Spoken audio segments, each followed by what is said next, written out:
ظاہری نے بیان کیا کہ جب ہم سے ابو جمیلہ رضی اللہ عنہ نے حدیث بیان کی تو ہم سعید بن مسیب کے ساتھ تھے۔ بیان کیا کہ ابو جمیلہ نے کہا کہ انہوں نے نبی کریم صلی اللہ علیہ وسلم کی صحبت پائی اور وہ آپ کے ساتھ غزوہ فتح مکہ کے لیے نکلے تھے۔ صحیح بخاری حدیث نمبر 4301۔ ایوب نے کہا کہ مجھ سے ابو قلابہ نے کہا، عمر بن سلمہ رضی اللہ عنہ کی خدمت میں حاضر ہو کر یہ قصہ کیوں نہیں پوچھتے؟ ابو قلابہ نے کہا کہ پھر میں ان کی خدمت میں گیا اور ان سے سوال کیا۔ انہوں نے کہا، جاہلیت میں ہمارا قیام ایک چشمے پر تھا جہاں عام راستہ تھا۔ سوار ہمارے قریب سے گزرتے تو ہم ان سے پوچھتے، لوگوں کا کیا خیال ہے، اس شخص کا کیا معاملہ ہے؟ یہ اشارہ نبی کریم صلی اللہ علیہ وسلم کی طرف ہوتا تھا۔ لوگ بتاتے کہ وہ کہتے ہیں کہ اللہ نے انہیں اپنا رسول بنا کر بھیجا ہے اور اللہ ان پر وحی نازل کرتا ہے، یا اللہ نے ان پر وحی نازل کی ہے۔ وہ قرآن کی کوئی آیت سناتے، میں وہ فوراً یاد کر لیتا، اس کی باتیں میرے دل کو لگتی تھیں۔ ادھر سارے عرب والے فتح مکہ پر اپنے اسلام کو موقف کیے ہوئے تھے۔ ان کا کہنا یہ تھا کہ اس نبی کو اور اس کی قوم قریش کو نمٹنے دو، اگر وہ ان پر غالب آ گئے تو پھر واقعی وہ سچے نبی ہیں۔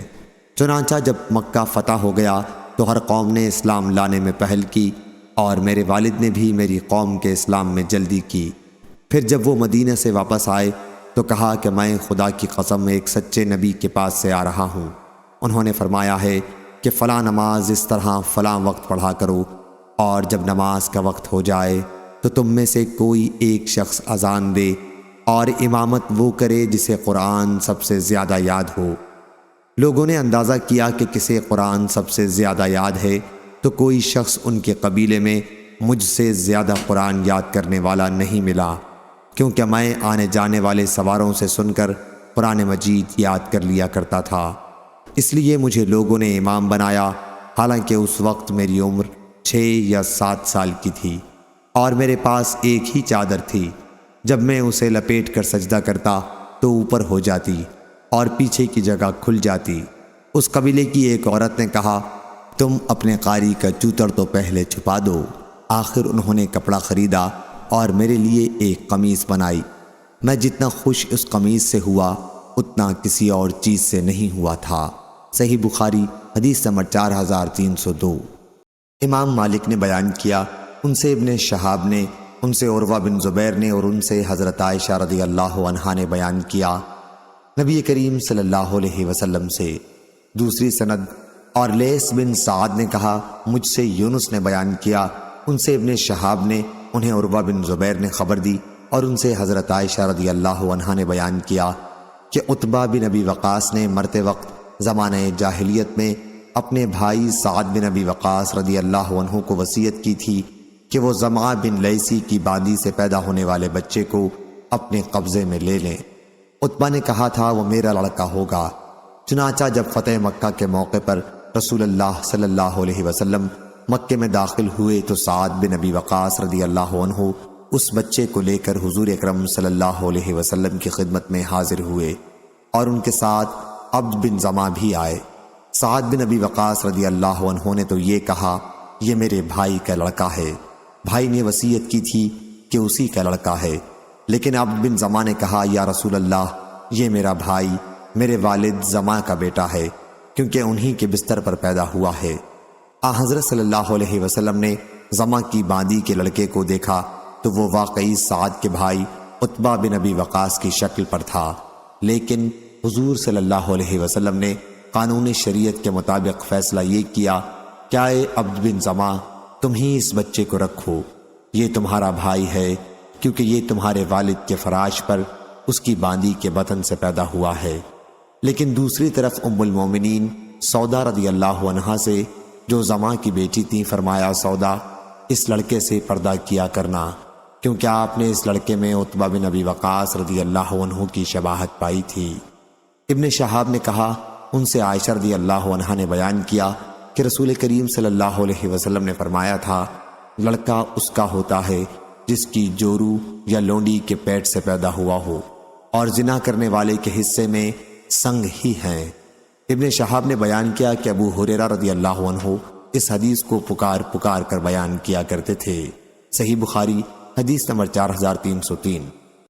عروہ بن زبیر نے خبر دی کہ غزوہ فتح مکہ کے موقع پر ایک عورت نے نبی کریم صلی اللہ علیہ وسلم کے عہد میں چوری کر لی تھی۔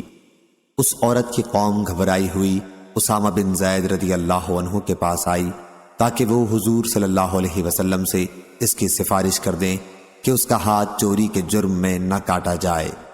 عروہ نے بیان کیا کہ جب اسامہ رضی اللہ عنہ نے اس کے بارے میں حضرت صلی اللہ علیہ وسلم سے گفتگو کی تو آپ کے چہرے مبارک کا رنگ بدل گیا اور آپ نے فرمایا، تم مجھ سے اللہ کی قائم کی ہوئی ایک حد کے بارے میں سفارش کرنے آئے ہو۔ اسامہ رضی اللہ عنہ نے عرض کیا، میرے لیے دعائے مغفرت کیجیے یا رسول اللہ۔ پھر دوپہر کے بعد حضرت صلی اللہ علیہ وسلم نے صحابہ رضی اللہ عنہم کو خطاب کیا، اللہ تعالیٰ کی اس کی شان کے مطابق تعریف کرنے کے بعد فرمایا، اما بعد، تم میں سے پہلے لوگ اس لیے ہلاک ہو گئے کہ اگر ان میں سے کوئی معزز شخص چوری کرتا تو اسے چھوڑ دیتے، لیکن اگر کوئی کمزور چوری کر لیتا تو اس پر حد قائم کرتے، اور اس ذات کی قسم جس کے ہاتھ میں محمد کی جان ہے، اگر فاطمہ بنت محمد بھی چوری کر لے تو میں اس کا ہاتھ کاٹوں گا۔ اس کے بعد حضور صلی اللہ علیہ وسلم نے اس عورت کے لیے حکم دیا اور ان کا ہاتھ کاٹ دیا گیا۔ پھر اس عورت نے صدقہ دل سے توبہ کر لی اور شادی بھی کر لی۔ حضرت عائشہ رضی اللہ عنہا نے بیان کیا کہ بعد میں وہ میرے یہاں آتی تھیں، ان کو اور کوئی ضرورت ہوتی تو میں رسول اللہ صلی اللہ علیہ وسلم کے سامنے پیش کر دیتی۔ صحیح بخاری حدیث نمبر 4304۔ مجاشع بن مسعود رضی اللہ عنہ نے بیان کیا کہ فتح مکہ کے بعد میں رسول اللہ صلی اللہ علیہ وسلم کی خدمت میں اپنے بھائی مجالد کو لے کر حاضر ہوا اور عرض کی کہ یا رسول اللہ، میں اسے اس لیے لے کر حاضر ہوا ہوں تاکہ آپ ہجرت پر اس سے بیعت لے لیں۔ حضور صلی اللہ علیہ وسلم نے فرمایا، ہجرت کرنے والے اس کی فضیلت و ثواب کو حاصل کر چکے، یعنی اب ہجرت کرنے کا زمانہ تو گزر چکا۔ میں نے عرض کیا، پھر آپ اس سے کس چیز پر بیعت لیں گے؟ حضور صلی اللہ علیہ وسلم نے فرمایا، ایمان، اسلام اور جہاد پر۔ ابھی عثمان نہدی نے کہا کہ پھر میں مجاشع کے بھائی ابو معبد مجالد سے ملا، وہ دونوں بھائیوں سے بڑے تھے۔ میں نے ان سے بھی اس حدیث کے متعلق پوچھا تو انہوں نے کہا کہ مجاشع نے حدیث ٹھیک طرح بیان کی ہے۔ صحیح بخاری حدیث نمبر 4305، 4306۔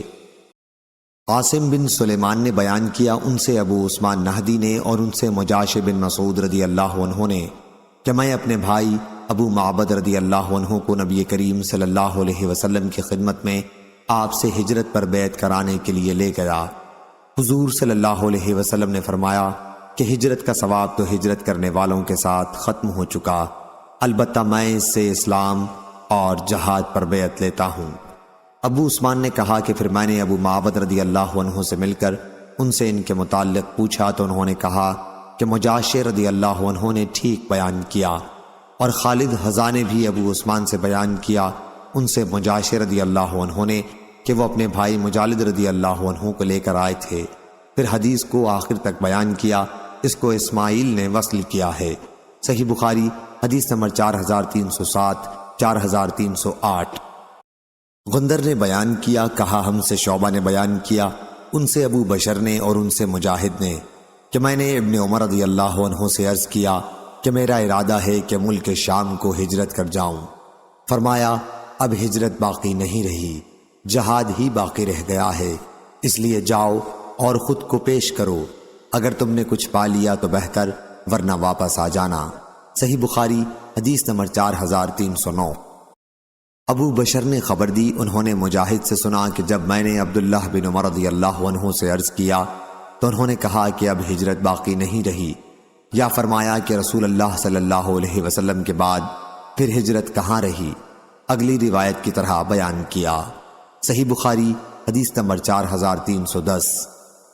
یحییٰ بن حمزہ نے بیان کیا، انہوں نے کہا کہ مجھ سے ابو عمر اوزائی نے بیان کیا، ان سے عبدہ بن ابی لبابہ نے، ان سے مجاہد بن جبر مکی نے کہ عبداللہ بن عمر رضی اللہ عنہ کہا کرتے تھے کہ فتح مکہ کے بعد ہجرت باقی نہیں رہی۔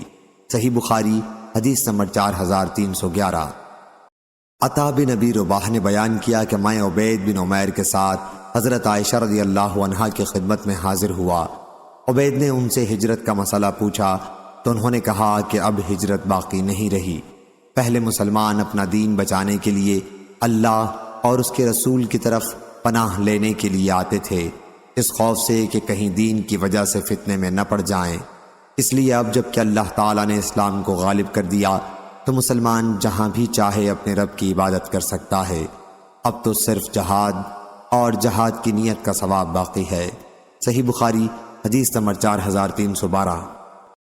حسن بن مسلم نے خبر دی اور انہیں مجاہد نے کہا کہ رسول اللہ صلی اللہ علیہ وسلم فتح مکہ کے دن خطبہ سنانے کھڑے ہوئے اور فرمایا، جس دن اللہ تعالیٰ نے آسمان و زمین کو پیدا کیا تھا اسی دن اس نے مکے کو حرمت والا شہر قرار دے دیا تھا، پس یہ شہر اللہ کے حکم کے مطابق قیامت تک کے لیے حرمت والا رہے گا، جو مجھ سے پہلے کبھی کسی کے لیے حلال نہیں ہوا اور نہ میرے بعد کسی کے لیے حلال ہوگا، اور میرے لیے بھی صرف ایک گھڑی کے لیے حلال ہوا تھا، یہاں حدود حرم میں شکار کے قابل جانور نہ چھیڑے جائیں، یہاں کے کانٹے دار درخت نہ کاٹے جائیں، نہ یہاں کی گھاس اکھاڑی جائے، اور یہاں پر گری پڑی چیز اس شخص کے سوا جو اعلان کرنے کا ارادہ رکھتا ہو اور کسی کے لیے اٹھانی جائز نہیں۔ اس پر حضرت عباس بن عبد المطلب رضی اللہ عنہ نے کہا، یا رسول اللہ، اذخر گھاس کی اجازت دیجیے، کیونکہ سناروں کے لیے اور مکانات کی تعمیر وغیرہ کے لیے یہ ضروری ہے۔ آپ خاموش ہو گئے، پھر فرمایا، اذخر اس حکم سے الگ ہے، اس کا کاٹنا حلال ہے۔ دوسری روایت ابن جرید سے اسی سند سے ایسی ہی ہے، انہوں نے عبد الکریم بن مالک سے، انہوں نے اکرمہ سے، انہوں نے ابن عباس سے اور ابو ہریرہ رضی اللہ عنہ نے بھی حضرت صلی اللہ علیہ وسلم سے ایسی ہی روایت کی ہے۔ صحیح بخاری حدیث نمبر 4313۔ یزید بن ہارون نے بیان کیا، کہا ہم کو اسماعیل بن ابی خالد نے خبر دی، انہوں نے بیان کیا کہ میں نے عبداللہ بن ابی اوفا رضی اللہ عنہ کے ہاتھ میں زخم کا نشان دیکھا، پھر انہوں نے بتلایا کہ مجھے یہ زخم اس وقت آیا تھا جب میں رسول اللہ صلی اللہ علیہ وسلم کے ساتھ غزوہ حنین میں شریک تھا۔ میں نے کہا، آپ حنین میں شریک تھے؟ انہوں نے کہا کہ اس سے بھی پہلے میں کئی غزوات میں شریک ہو چکا ہوں۔ صحیح بخاری حدیث نمبر 4314۔ سفیان سوری نے بیان کیا، ان سے ابو اسحاق نے کہا کہ میں نے برا رضی اللہ عنہ سے سنا، ان کے یہاں ایک شخص آیا اور ان سے کہنے لگا کہ اے ابو عمارہ، کیا تم نے حنین کی لڑائی میں پیٹھ پھیر لی تھی؟ انہوں نے کہا، میں اس کی گواہی دیتا ہوں کہ نبی کریم صلی اللہ علیہ وسلم اپنی جگہ سے نہیں ہٹے تھے، البتہ جو لوگ قوم میں جلد باز تھے انہوں نے اپنی جلد بازی کا ثبوت دیا تھا، پس قبیلہ حوازن والوں نے ان پر تیر برسائے۔ ابو سفیان بن حارث رضی اللہ عنہ حضور صلی اللہ علیہ وسلم کے سفید خچر کی لگام تھامے ہوئے تھے اور حضور صلی اللہ علیہ وسلم فرما رہے تھے، میں نبی ہوں، اس میں بالکل جھوٹ نہیں، میں عبد المطلب کی اولاد ہوں۔ صحیح بخاری حدیث نمبر 4315۔ ابو الولید نے بیان کیا، کہا ہم سے شعبہ نے بیان کیا، ان سے ابو اسحاق نے کہ برا بن عازب رضی اللہ عنہ سے پوچھا گیا، میں سن رہا تھا کہ تم لوگوں نے نبی کریم صلی اللہ علیہ وسلم کے ساتھ غزوہ حنین میں پیٹھ پھیر لی تھی۔ انہوں نے کہا، جہاں تک حضور اکرم صلی اللہ علیہ وسلم کا تعلق ہے تو آپ نے پیٹھ نہیں پھیری تھی۔ ہوا یہ تھا کہ حوازن والے بڑے تیر انداز تھے، حضور صلی اللہ علیہ وسلم نے اس موقع پر فرمایا تھا، میں نبی ہوں، اس میں جھوٹ نہیں، میں عبد المطلب کی اولاد ہوں۔ صحیح بخاری حدیث نمبر 4316۔ شعبہ نے بیان کیا، ان سے ابو اسحاق نے، انہوں نے برا رضی اللہ عنہ سے سنا اور ان سے قبیلہ قیس کے ایک آدمی نے پوچھا کہ کیا تم لوگ نبی کریم صلی اللہ علیہ وسلم کو غزوہ حنین میں چھوڑ کر بھاگ نکلے تھے؟ انہوں نے کہا، لیکن حضور اکرم صلی اللہ علیہ وسلم اپنی جگہ سے نہیں ہٹے تھے۔ قبیلہ حوازن کے لوگ تیر انداز تھے، جب ان پر ہم نے حملہ کیا تو وہ پسپا ہو گئے، پھر ہم لوگ مال غنیمت میں لگ گئے، آخر ہمیں ان کے تیروں کا سامنا کرنا پڑا۔ میں نے خود دیکھا تھا کہ حضور اکرم صلی اللہ علیہ وسلم اپنے سفید خچر پر سوار تھے اور حضرت ابو سفیان رضی اللہ عنہ اس کی لگام تھامے ہوئے تھے۔ حضور صلی اللہ علیہ وسلم فرما رہے تھے، میں نبی ہوں، اس میں جھوٹ نہیں۔ اسرائیل اور زہیر نے بیان کیا کہ بعد میں حضور صلی اللہ علیہ وسلم اپنے خچر سے اتر گئے۔ صحیح بخاری حدیث نمبر 4317۔ عقیل نے بیان کیا ان سے ابن شہاب نے، دوسری سند اسحاق بن منصور نے بیان کیا، کہا ہم سے یعقوب بن ابراہیم نے بیان کیا، کہا ہم سے ابن شہاب کے بھتیجے محمد بن عبداللہ بن شہاب نے بیان کیا کہ محمد بن شہاب نے کہا کہ ان سے عروہ بن زبیر نے بیان کیا کہ انہیں مروان بن حکم اور مسعور بن مخرمہ رضی اللہ عنہ نے خبر دی کہ جب قبیلہ حوازن کا وفد مسلمان ہو کر حاضر ہوا تو رسول اللہ صلی اللہ علیہ وسلم رخصت دینے کھڑے ہوئے۔ انہوں نے آپ سے یہ درخواست کی کہ ان کا مال اور ان کے قبیلے کے قیدی انہیں واپس دے دیے جائیں۔ حضرت صلی اللہ علیہ وسلم نے فرمایا، جیسا کہ تم لوگ دیکھ رہے ہو میرے ساتھ کتنے اور لوگ بھی ہیں، اور دیکھو سچی بات مجھے سب سے زیادہ پسند ہے، اس لیے تم لوگ ایک ہی چیز پسند کر لو، یا تو اپنے قیدی لے لو یا مال لے لو۔ میں نے تم ہی لوگوں کے خیال سے قیدیوں کی تقسیم میں تاخیر کی تھی۔ حضور اکرم صلی اللہ علیہ وسلم کے طائف سے واپس ہو کر تقریباً 10 دن ان کا انتظار کیا تھا۔ آخر جب ان پر واضح ہو گیا کہ حضرت صلی اللہ علیہ وسلم انہیں صرف ایک ہی چیز واپس کریں گے تو انہوں نے کہا کہ پھر ہم اپنے قبیلے کے قیدیوں کی واپسی چاہتے ہیں۔ چنانچہ آپ صلی اللہ علیہ وسلم نے مسلمانوں کو خطاب کیا، اللہ تعالیٰ کی اس کی شان کے مطابق ثنا کرنے کے بعد فرمایا، اما بعد تمہارے بھائی قبیلہ حوازن کے لوگ توبہ کر کے ہمارے پاس آئے ہیں مسلمان ہو کر، اور میری رائے یہ ہے کہ ان کے قیدی انہیں واپس کر دیے جائیں۔ اس لیے جو شخص بلا کسی دنیاوی صلے کے اپنی خوشی سے واپس کرنا چاہے وہ واپس کر دے، یہ بہتر ہے، اور جو لوگ اپنا حصہ نہ چھوڑنا چاہتے ہوں ان کا حق قائم رہے گا۔ وہ یوں کر لیں کہ اس کے بعد جو سب سے پہلے غنیمت اللہ تعالی ہمیں عنایت فرمائے گا اس میں سے ہم انہیں اس کے بدلے میں دے دیں گے، تو وہ ان کے قیدی واپس کر دیں۔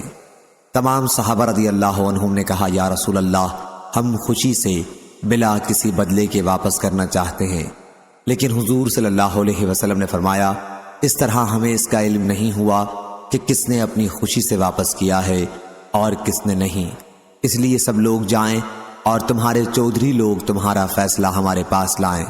چنانچہ سب واپس آ گئے اور ان کے چودھریوں نے ان سے گفتگو کی۔ پھر وہ حضور صلی اللہ علیہ وسلم کی خدمت میں حاضر ہوئے اور عرض کیا کہ سب نے خوشی اور فراخ دلی کے ساتھ اجازت دے دی ہے۔ ابن عباس رضی اللہ عنہ نے کہا، یہی ہے وہ حدیث جو مجھے قبیلہ حوازن کے قیدیوں کے متعلق پہنچی ہے۔ صحیح بخاری حدیث نمبر 4318، 4319۔ حماد بن زید نے بیان کیا ان سے ایوب نے ان سے نافع نے کہ عمر رضی اللہ عنہ نے عرض کیا، یا رسول اللہ، دوسری سند، اور مجھ سے محمد ابن مقاتل نے بیان کیا، کہا ہم کو عبداللہ بن مبارک نے خبر دی، انہیں معمر نے خبر دی، انہیں ایوب نے، انہیں نافع نے، اور ان سے ابن عمر رضی اللہ عنہ نے بیان کیا کہ جب ہم غزوہ حنین سے واپس ہو رہے تو عمر رضی اللہ عنہ نے نبی کریم صلی اللہ علیہ وسلم سے اپنی ایک نظر کے متعلق پوچھا جو انہوں نے زمانے جاہلیت میں اعتکاف کی مانی تھی، اور حضور صلی اللہ علیہ وسلم نے انہیں اسے پوری کرنے کا حکم دیا۔ اور بعض احمد بن عبدہ ضبی نے حماد سے بیان کیا، ان سے ایوب نے، ان سے نافع نے، اور ان سے ابن عمر رضی اللہ عنہ نے، اور اس روایت کو جریر بن حازم اور حماد بن سلمہ نے ایوب سے بیان کیا، ان سے نافع نے، ان سے ابن عمر رضی اللہ عنہ نے نبی کریم صلی اللہ علیہ وسلم سے۔ صحیح بخاری حدیث نمبر 4320۔ قتادہ کے مولا ابو محمد نے اور ان سے ابو قتادہ رضی اللہ عنہ نے بیان کیا کہ غزوہ حنین کے لیے ہم نبی کریم صلی اللہ علیہ وسلم کے ساتھ نکلے۔ جب جنگ ہوئی تو مسلمان ذرا ڈگمگا گئے، یعنی آگے پیچھے ہو گئے۔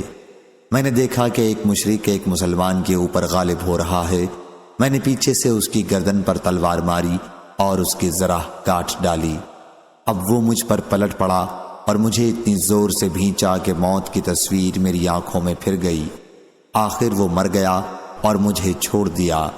پھر میری ملاقات عمر رضی اللہ عنہ سے ہوئی۔ میں نے پوچھا لوگوں کو کیا ہو گیا ہے؟ انہوں نے فرمایا یہی اللہ عز و جل کا حکم ہے۔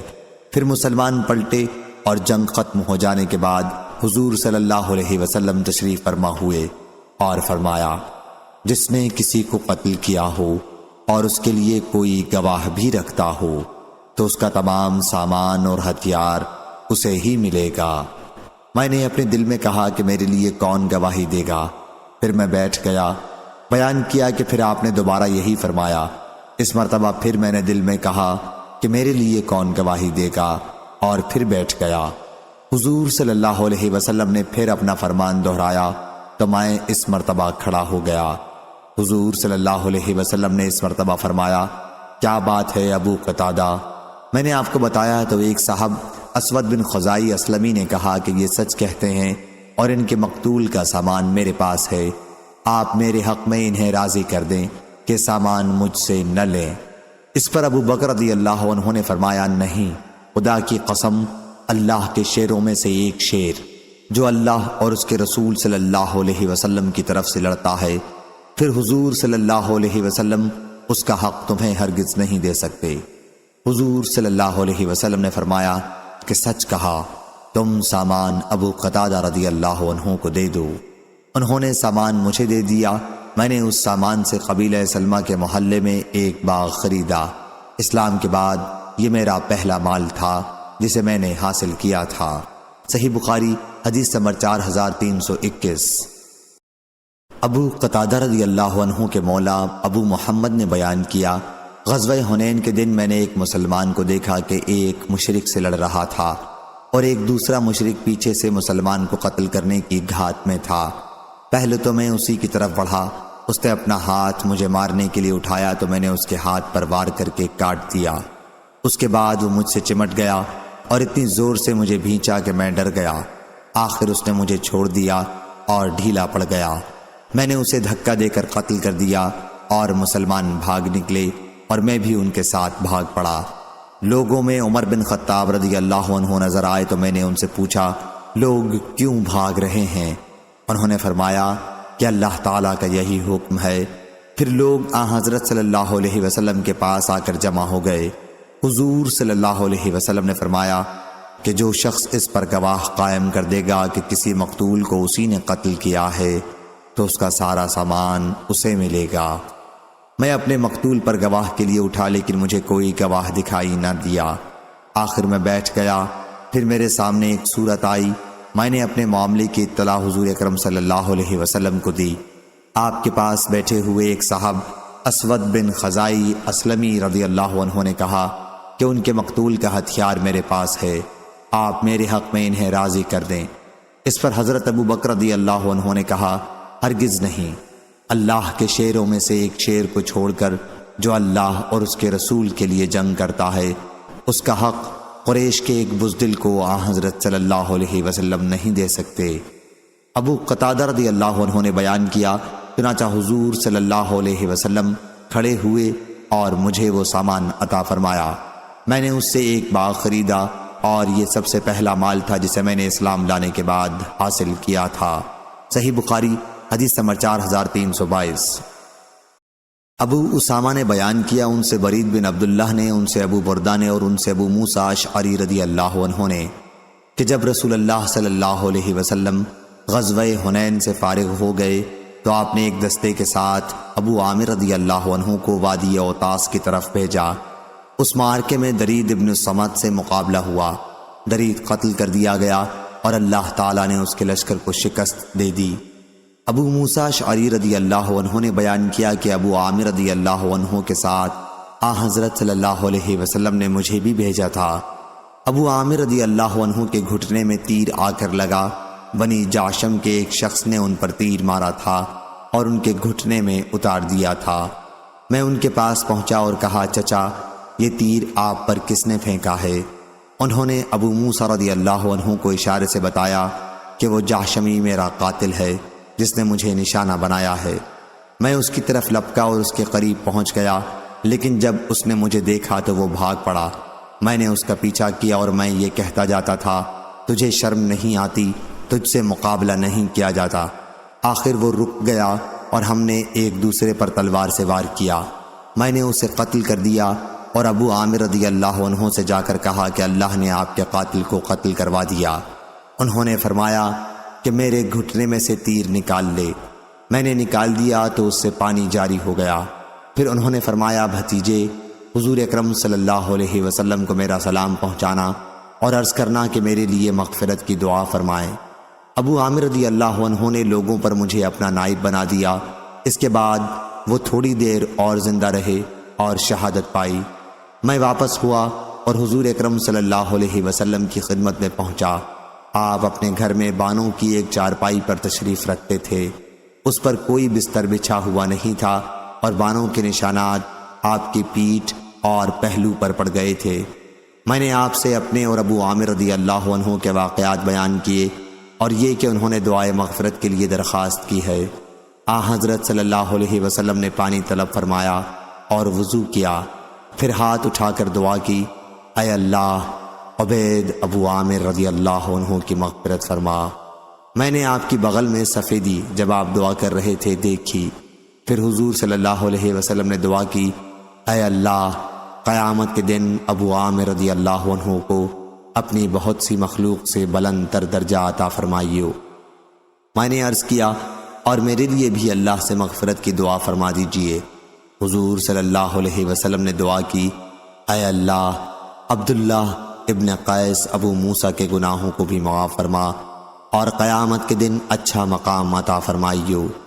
اور ابو بردہ نے بیان کیا کہ ایک دعا ابو عامر رضی اللہ عنہ کے لیے تھی اور دوسری ابو موسیٰ رضی اللہ عنہ کے لیے۔ صحیح بخاری حدیث نمبر 4323۔ ہشام بن عروہ نے بیان کیا، ان سے ان کے والد نے، ان سے زینب بنت ابی سلمہ نے اور ان سے ان کی والدہ ام المومنین ام سلمہ رضی اللہ عنہا نے کہ نبی کریم صلی اللہ علیہ وسلم میرے یہاں تشریف لائے تو میرے پاس ایک مخنث بیٹھا ہوا تھا۔ پھر حضرت صلی اللہ علیہ وسلم نے سنا کہ وہ عبداللہ بن امیہ سے کہہ رہا تھا، کیا اے عبداللہ دیکھو اگر کل اللہ تعالیٰ نے طائف کی فتح تمہیں عنایت فرمائی تو غیلان بن سلمہ کی بیٹی بادیہ نامی کو لے لینا۔ وہ جب سامنے آتی ہے تو پیٹ پر 4 بل اور پیٹھ موڑ کر جاتی ہے تو 8 بل دکھائی دیتے ہیں، یعنی بہت موٹی تازی عورت ہے۔ اس لیے حضرت صلی اللہ علیہ وسلم نے فرمایا، یہ شخص اب تمہارے گھر میں نہ آیا کرے۔ ابن عینہ نے بیان کیا کہ ابن جریج نے کہا اس مخنث کا نام حیث تھا۔ ہم سے محمود نے کہا، ان سے ابو اسامہ نے بیان کیا، ان سے ہشام نے اسی طرح بیان کیا اور یہ اضافہ کیا کہ حضور صلی اللہ علیہ وسلم اس وقت طائف کا محاصرہ کیے ہوئے تھے۔ صحیح بخاری حدیث نمبر 4324۔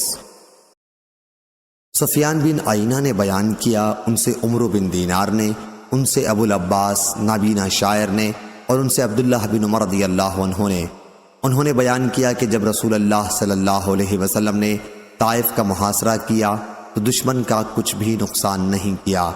آخر آپ نے فرمایا کہ اب انشاءاللہ ہم واپس ہو جائیں گے۔ مسلمانوں کے لیے ناکام لوٹنا بڑا شاق گزرا۔ انہوں نے کہا کہ واہ، بغیر فتح کے ہم واپس چلے جائیں۔ راوی نے ایک مرتبہ نذهب کے بجائے نقفل کا لفظ استعمال کیا، یعنی ہم لوٹ جائیں اور طائف کو فتح نہ کریں، یہ کیوں کر ہو سکتا ہے؟ اس پر حضرت صلی اللہ علیہ وسلم نے فرمایا کہ پھر صبح سویرے میدان میں جنگ کے لیے آ جاؤ۔ صحابہ صبح سویرے ہی آ گئے، لیکن ان کی بڑی تعداد زخمی ہو گئی۔ اب پھر حضرت صلی اللہ علیہ وسلم نے فرمایا کہ انشاءاللہ ہم کل واپس چلیں گے۔ صحابہ رضی اللہ عنہ نے اسے بہت پسند کیا۔ حضرت صلی اللہ علیہ وسلم اس پر ہنس پڑے اور سفیان رضی اللہ عنہ نے ایک مرتبہ بیان کیا کہ حضرت صلی اللہ علیہ وسلم مسکرا دیے۔ بیان کیا کہ حمیدی نے کہا کہ ہم سے سفیان نے یہ پوری خبر بیان کی۔ صحیح بخاری حدیث نمبر 4325۔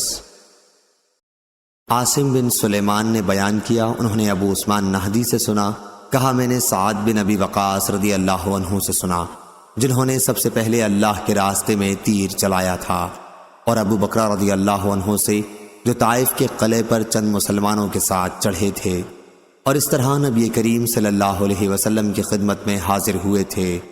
ان دونوں صحابیوں نے بیان کیا کہ ہم نے حضور اکرم صلی اللہ علیہ وسلم سے سنا، آپ فرما رہے تھے کہ جو شخص جانتے ہوئے اپنے باپ کے سوا کسی دوسرے کی طرف اپنے آپ کو منسوب کرے تو اس پر جنت حرام ہے۔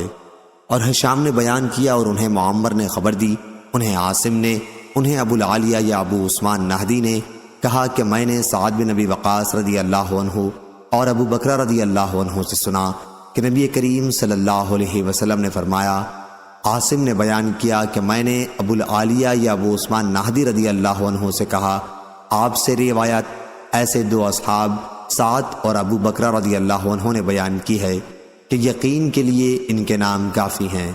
انہوں نے کہا، یقیناً ان میں سے ایک سعد بن ابی وقاص رضی اللہ عنہ تو وہ ہیں جنہوں نے اللہ کے راستے میں سب سے پہلے تیر چلایا تھا، اور دوسرے ابو بکر رضی اللہ عنہ وہ ہیں جو 30ویں آدمی تھے ان لوگوں میں جو طائف کے قلعے سے اتر کر حضرت صلی اللہ علیہ وسلم کے پاس آئے تھے۔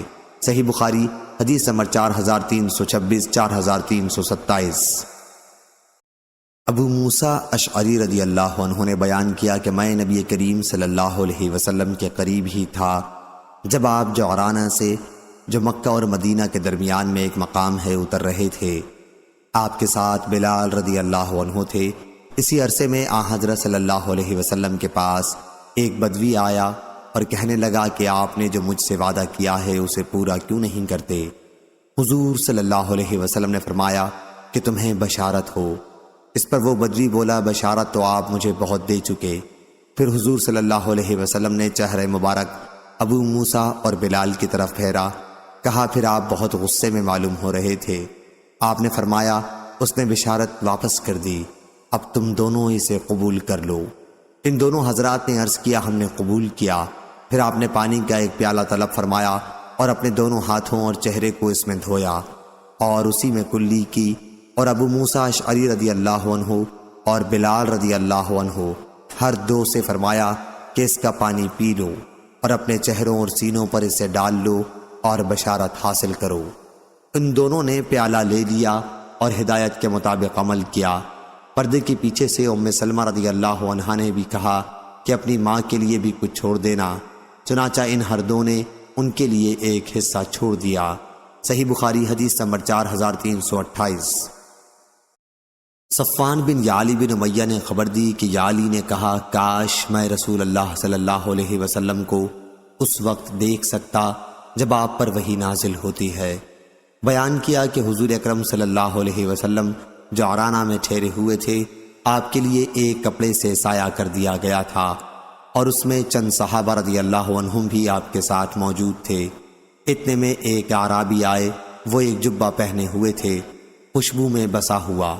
انہوں نے عرض کیا، یا رسول اللہ، ایک ایسے شخص کے بارے میں آپ کا کیا حکم ہے جو اپنے جبے میں خوشبو لگانے کے بعد عمرے کا احرام باندھے؟ فوراً ہی عمر رضی اللہ عنہ نے یعلی رضی اللہ عنہ کو آنے کے لیے ہاتھ سے اشارہ کیا۔ یعلی رضی اللہ عنہ حاضر ہو گئے اور اپنا سر حضرت صلی اللہ علیہ وسلم کو دیکھنے کے لیے اندر کیا۔ نزول وحی کی کیفیت سے حضرت صلی اللہ علیہ وسلم کا چہرہ مبارک سرخ ہو رہا تھا اور زور زور سے سانس چل رہا تھا۔ تھوڑی دیر تک یہی کیفیت رہی، پھر ختم ہو گئی تو آپ نے دریافت فرمایا کہ ابھی عمرے کے متعلق جس نے سوال کیا تھا وہ کہاں ہے؟ انہیں تلاش کر کے لایا گیا تو آپ نے فرمایا کہ جو خوشبو تم نے لگا رکھی ہے اسے 3 مرتبہ دھو لو اور جبہ اتار دو، اور پھر عمرے میں وہی کام کرو جو حج میں کرتے ہو۔ صحیح بخاری حدیث نمبر 4329۔ عبداللہ بن زید بن عاصم رضی اللہ عنہ نے بیان کیا کہ غزوہ حنین کے موقع پر اللہ تعالیٰ نے اپنے رسول کو جو غنیمت دی تھی، آپ نے اس کی تقسیم کمزور ایمان کے لوگوں میں جو فتح مکہ کے بعد ایمان لائے تھے کر دی، اور انصار کو اس میں سے کچھ نہیں دیا۔ اس کا انہیں کچھ ملال ہوا کہ وہ مال جو حضرت صلی اللہ علیہ وسلم نے دوسروں کو دیا انہیں کیوں نہیں دیا۔ آپ نے اس کے بعد انہیں خطاب کیا اور فرمایا، اے انصاریو، کیا میں نے تمہیں گمراہ نہیں پایا تھا؟ پھر تم کو میرے ذریعے اللہ تعالیٰ نے ہدایت نصیب کی، اور تم میں آپس میں دشمنی اور نا اتفاقی تھی، تو اللہ تعالیٰ نے میرے ذریعے تم میں باہم الفت پیدا کی، اور تم محتاج تھے، اللہ تعالیٰ نے میرے ذریعے غنی کیا۔ آپ کے ایک ایک جملے پر انصار کہتے جاتے تھے کہ اللہ اور اس کے رسول کے ہم سب سے زیادہ احسان مند ہیں۔ حضور صلی اللہ علیہ وسلم نے فرمایا کہ میری باتوں کا جواب دینے سے تمہیں کیا چیز مانے رہی؟ بیان کیا کہ حضور صلی اللہ علیہ وسلم کے ہر اشارے پر انصار عرض کرتے جاتے کہ اللہ اور اس کے رسول کے ہم سب سے زیادہ احسان مند ہیں۔ پھر حضور صلی اللہ علیہ وسلم نے فرمایا کہ اگر تم چاہتے ہو تو مجھ سے اس طرح بھی کہہ سکتے تھے کیا آپ آئے تو لوگ آپ کو جھٹلا رہے تھے لیکن ہم نے آپ کی تصدیق کی وغیرہ۔ کیا تم اس پر خوش نہیں ہو کہ جب لوگ اونٹ اور بکریاں لے جا رہے ہوں گے تو تم اپنے گھروں کی طرف رسول اللہ صلی اللہ علیہ وسلم کو ساتھ لیے جا رہے ہوگے؟ اگر ہجرت کی فضیلت نہ ہوتی تو میں بھی انصار کا ایک آدمی بن جاتا۔ لوگ خواہ کسی گھاٹی یا وادی میں چلیں، میں تو انصار کی وادی اور گھاٹی میں چلوں گا۔ انصار اس کپڑے کی طرح ہیں، یعنی استر جو ہمیشہ جسم سے لگا رہتا ہے، اور دوسرے لوگ اوپر کے کپڑے کی طرح ہیں، یعنی ابرا۔ تم لوگ انصار دیکھو گے کہ میرے بعد تم پر دوسروں کو ترجیح دی جائے گی۔ تم ایسے وقت میں صبر کرنا یہاں تک کہ مجھ سے حوض پر آ ملو۔ صحیح بخاری حدیث نمبر 4330۔ انس بن مالک رضی اللہ عنہ نے خبر دی، بیان کیا کہ جب قبیلہ حوازن کے مال میں سے اللہ تعالیٰ اپنے رسول کو جو دینا تھا وہ دیا تو انصار کے کچھ لوگوں کو رنج ہوا، کیونکہ حضرت صلی اللہ علیہ وسلم نے کچھ لوگوں کو 100 اونٹ دے دیے تھے۔ کچھ لوگوں نے کہا کہ اللہ اپنے رسول کی مغفرت کرے، قریش کو تو آپ عنایت فرما رہے ہیں اور ہم کو چھوڑ دیا ہے، حالانکہ ابھی ہماری تلواروں سے ان کا خون ٹپک رہا ہے۔ انس رضی اللہ عنہ نے بیان کیا کہ انصار کی یہ بات حضور اکرم صلی اللہ علیہ وسلم کے کان میں آئی تو آپ نے انہیں بلا بھیجا اور چمڑے کے ایک خیمے میں انہیں جمع کیا۔ ان کے ساتھ ان کے علاوہ کسی کو بھی آپ نے نہیں بلایا تھا۔ جب سب لوگ جمع ہو گئے تو آپ صلی اللہ علیہ وسلم کھڑے ہوئے اور فرمایا، تمہاری جو بات مجھے معلوم ہوئی ہے کیا وہ صحیح ہے؟ انصار کے جو سمجھدار لوگ تھے انہوں نے عرض کیا، یا رسول اللہ، جو لوگ ہمارے معزز اور سردار ہیں انہوں نے ایسی کوئی بات نہیں کہی ہے، البتہ ہمارے کچھ لوگ جو ابھی نو عمر ہیں انہوں نے کہا ہے کہ اللہ رسول اللہ صلی اللہ علیہ وسلم کی مغفرت کرے، قریش کو آپ دے رہے ہیں اور ہمیں چھوڑ دیا ہے، حالانکہ ابھی ہماری تلواروں سے ان کا خون ٹپک رہا ہے۔ حضرت صلی اللہ علیہ وسلم نے اس پر فرمایا، میں ایسے لوگوں کو دیتا ہوں جو ابھی نئے نئے اسلام میں داخل ہوئے ہیں، اس طرح میں ان کی دلجوئی کرتا ہوں۔ کیا تم اس پر راضی نہیں ہو کہ دوسرے لوگ تو مال و دولت ساتھ لے جائیں اور تم نبی صلی اللہ علیہ وسلم کو اپنے ساتھ اپنے گھر لے جاؤ؟ خدا کی قسم کہ جو چیز تم اپنے ساتھ لے جاؤ گے وہ اس سے بہتر ہے جو وہ لے جا رہے ہیں۔ انصار نے عرض کیا، یا رسول اللہ، ہم اس پر راضی ہیں۔ اس کے بعد حضرت صلی اللہ علیہ وسلم نے فرمایا، میرے بعد تم دیکھو گے کہ تم پر دوسروں کو ترجیح دی جائے گی، اس وقت صبر کرنا یہاں تک کہ اللہ اور اس کے رسول صلی اللہ علیہ وسلم سے آ ملو، میں حوض کوثر پر ملوں گا۔ انس رضی اللہ عنہ نے کہا، لیکن انصار نے صبر نہیں کیا۔ صحیح بخاری حدیث نمبر 4331۔ انس بن مالک رضی اللہ عنہ نے بیان کیا کہ فتح مکہ کے زمانے میں حضرت صلی اللہ علیہ وسلم نے قریش میں حنین کی غنیمت کی تقسیم کر دی۔ انصار رضی اللہ عنہم اس سے اور رنجیدہ ہوئے۔ آپ نے فرمایا، کیا تم اس پر راضی نہیں ہو کہ دوسرے لوگ دنیا اپنے ساتھ لے جائیں اور تم اپنے ساتھ رسول اللہ صلی اللہ علیہ وسلم کو لے جاؤ؟ انصار نے عرض کیا کہ ہم اس پر خوش ہیں۔ حضور صلی اللہ علیہ وسلم نے فرمایا کہ لوگ دوسرے کسی وادی یا گھاٹی میں چلیں تو میں انصار کی وادی یا گھاٹی میں چلوں گا۔ صحیح بخاری حدیث نمبر 4332۔ انس رضی اللہ عنہ نے بیان کیا کہ غزوہ حنین میں جب قبیلہ حوازن سے جنگ شروع ہوئی تو نبی کریم صلی اللہ علیہ وسلم کے ساتھ 10,000 فوج تھی۔ قریش کے وہ لوگ بھی ساتھ تھے جنہیں فتح مکہ کے بعد حضرت صلی اللہ علیہ وسلم نے چھوڑ دیا تھا۔ پھر سب نے پیٹھ پھیر لی۔ حضور صلی اللہ علیہ وسلم نے پکارا، اے انصاریو! انہوں نے جواب دیا کہ ہم حاضر ہیں۔ یا رسول اللہ صلی اللہ علیہ وسلم، آپ کے ہر حکم کی تکمیل کے لیے ہم حاضر ہیں، ہم آپ کے سامنے ہیں۔ پھر حضور صلی اللہ علیہ وسلم اپنی سواری سے اتر گئے اور فرمایا کہ میں اللہ کا بندہ اور اس کا رسول ہوں۔ پھر مشرکین کو ہار ہو گئی۔ جن لوگوں کو حضور صلی اللہ علیہ وسلم نے فتح مکہ کے بعد چھوڑ دیا تھا اور مہاجرین کو حضرت صلی اللہ علیہ وسلم نے دیا، لیکن انصار کو کچھ نہیں دیا۔ اس پر انصار رضی اللہ عنہم نے اپنے غم کا اظہار کیا تو آپ نے انہیں بلایا اور ایک خیمے میں جمع کیا، پھر فرمایا کہ تم اس پر راضی نہیں ہو کہ دوسرے لوگ بکری اور اونٹ اپنے ساتھ لے جائیں اور تم رسول اللہ صلی اللہ علیہ وسلم کو اپنے ساتھ لے جاؤ۔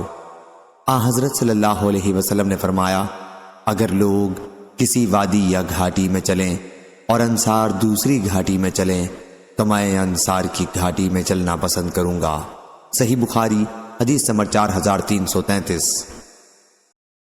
انس بن مالک رضی اللہ عنہ نے بیان کیا کہ نبی کریم صلی اللہ علیہ وسلم نے انصار کے کچھ لوگوں کو جمع کیا اور فرمایا کہ قریش کے کفر کا اور ان کی بربادیوں کا زمانہ قریب کا ہے، میرا مقصد صرف ان کی دلجوئی اور تالیف قلب تھا۔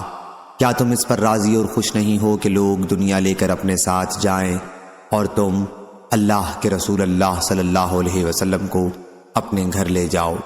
سب انصاری بولے، کیوں نہیں، ہم اسی پر راضی ہیں۔ حضور صلی اللہ علیہ وسلم نے فرمایا، اگر دوسرے لوگ کسی وادی میں چلیں اور انصار کسی اور گھاٹی میں چلیں تو میں انصار کی وادی یا گھاٹی میں چلوں گا۔ صحیح بخاری حدیث نمبر 4334۔ سفیان ثوری نے بیان کیا، ان سے عامش نے، ان سے ابو وائل نے اور ان سے عبداللہ بن مسعود رضی اللہ عنہ نے کہ جب رسول اللہ صلی اللہ علیہ وسلم حنین کے مال غنیمت کی تقسیم کر رہے تھے تو انصار کے ایک شخص نے جو منافق تھا کہا کہ اس تقسیم میں اللہ کی خوشنودی کا کوئی خیال نہیں رکھا گیا ہے۔ میں نے رسول اکرم صلی اللہ علیہ وسلم کی خدمت میں حاضر ہو کر آپ کو اس بدگو کی اطلاع دی تو آپ کے چہرے مبارک کا رنگ بدل گیا۔ پھر آپ نے فرمایا، اللہ تعالیٰ موسیٰ علیہ السلام پر رحم فرمائے، انہیں اس سے بھی زیادہ دکھ پہنچایا گیا تھا، پس انہوں نے صبر کیا۔ صحیح بخاری حدیث نمبر 4335۔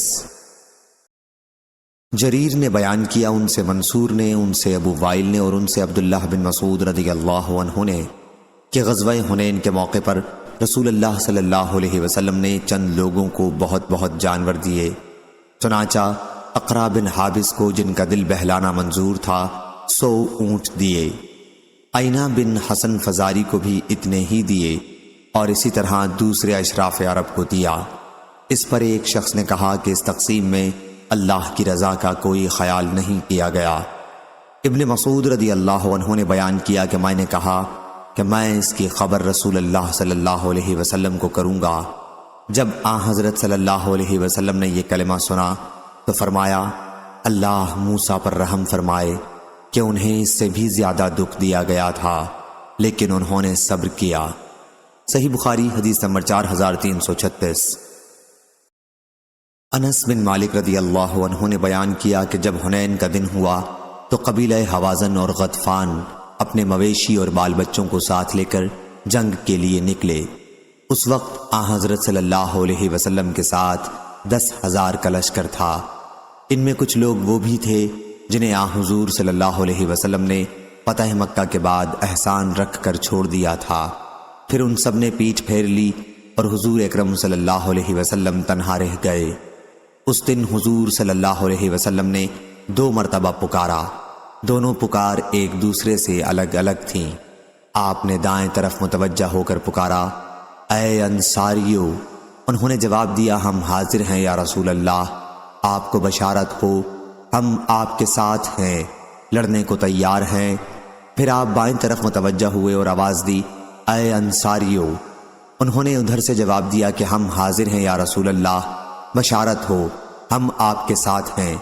حضور صلی اللہ علیہ وسلم اس وقت ایک سفید خچر پر سوار تھے۔ پھر آپ اتر گئے اور فرمایا، میں اللہ کا بندہ اور اس کا رسول ہوں۔ انجام کار کافروں کو ہار ہوئی اور اس لڑائی میں بہت زیادہ غنیمت حاصل ہوئی۔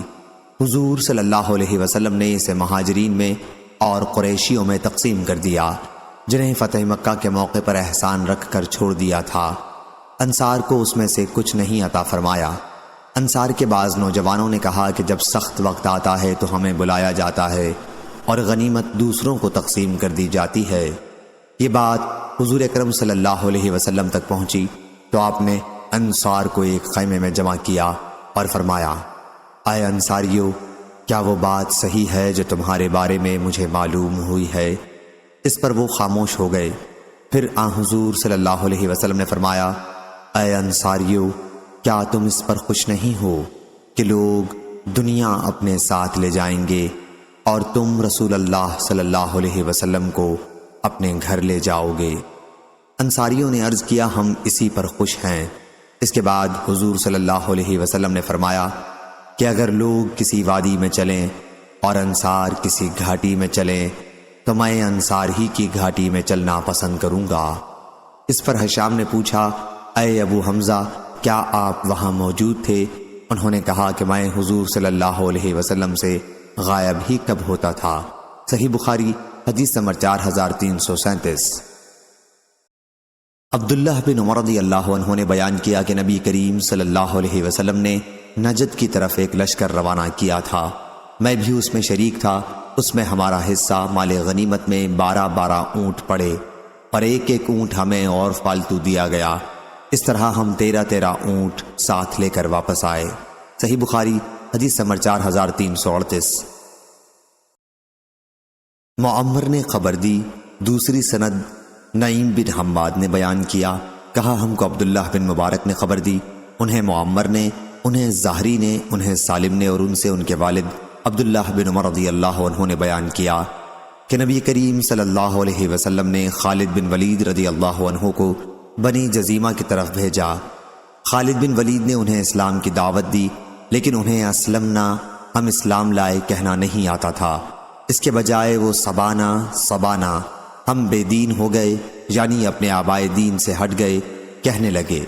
خالد رضی اللہ عنہ نے انہیں قتل کرنا اور قید کرنا شروع کر دیا، اور پھر ہم میں سے ہر شخص کو اس کا قیدی حفاظت کے لیے دے دیا۔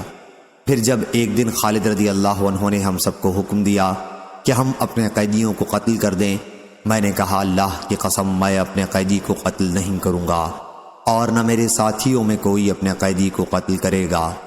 آخر جب ہم رسول اللہ صلی اللہ علیہ وسلم کی خدمت میں حاضر ہوئے اور آپ سے صورتحال کا بیان کیا تو آپ نے ہاتھ اٹھا کر دعا کی، اے اللہ، میں اس فعل سے بیزاری کا اعلان کرتا ہوں جو خالد نے کیا۔ 2 مرتبہ آپ نے یہی فرمایا۔ صحیح بخاری حدیث نمبر 4339۔ حضرت علی رضی اللہ عنہ نے بیان کیا کہ نبی کریم صلی اللہ علیہ وسلم نے ایک مختصر لشکر روانہ کیا اور اس کا امیر ایک انصاری صحابی عبداللہ بن حذافہ سہمی رضی اللہ عنہ کو بنایا اور لشکریوں کو حکم دیا کہ سب اپنے امیر کی اطاعت کریں۔ پھر امیر کسی وجہ سے غصہ ہو گئے اور اپنے فوجیوں سے پوچھا کہ کیا تمہیں رسول اللہ صلی اللہ علیہ وسلم نے میری اطاعت کرنے کا حکم نہیں فرمایا ہے؟ سب نے کہا کہ ہاں فرمایا ہے۔ انہوں نے کہا پھر تم سب لکڑیاں جمع کرو۔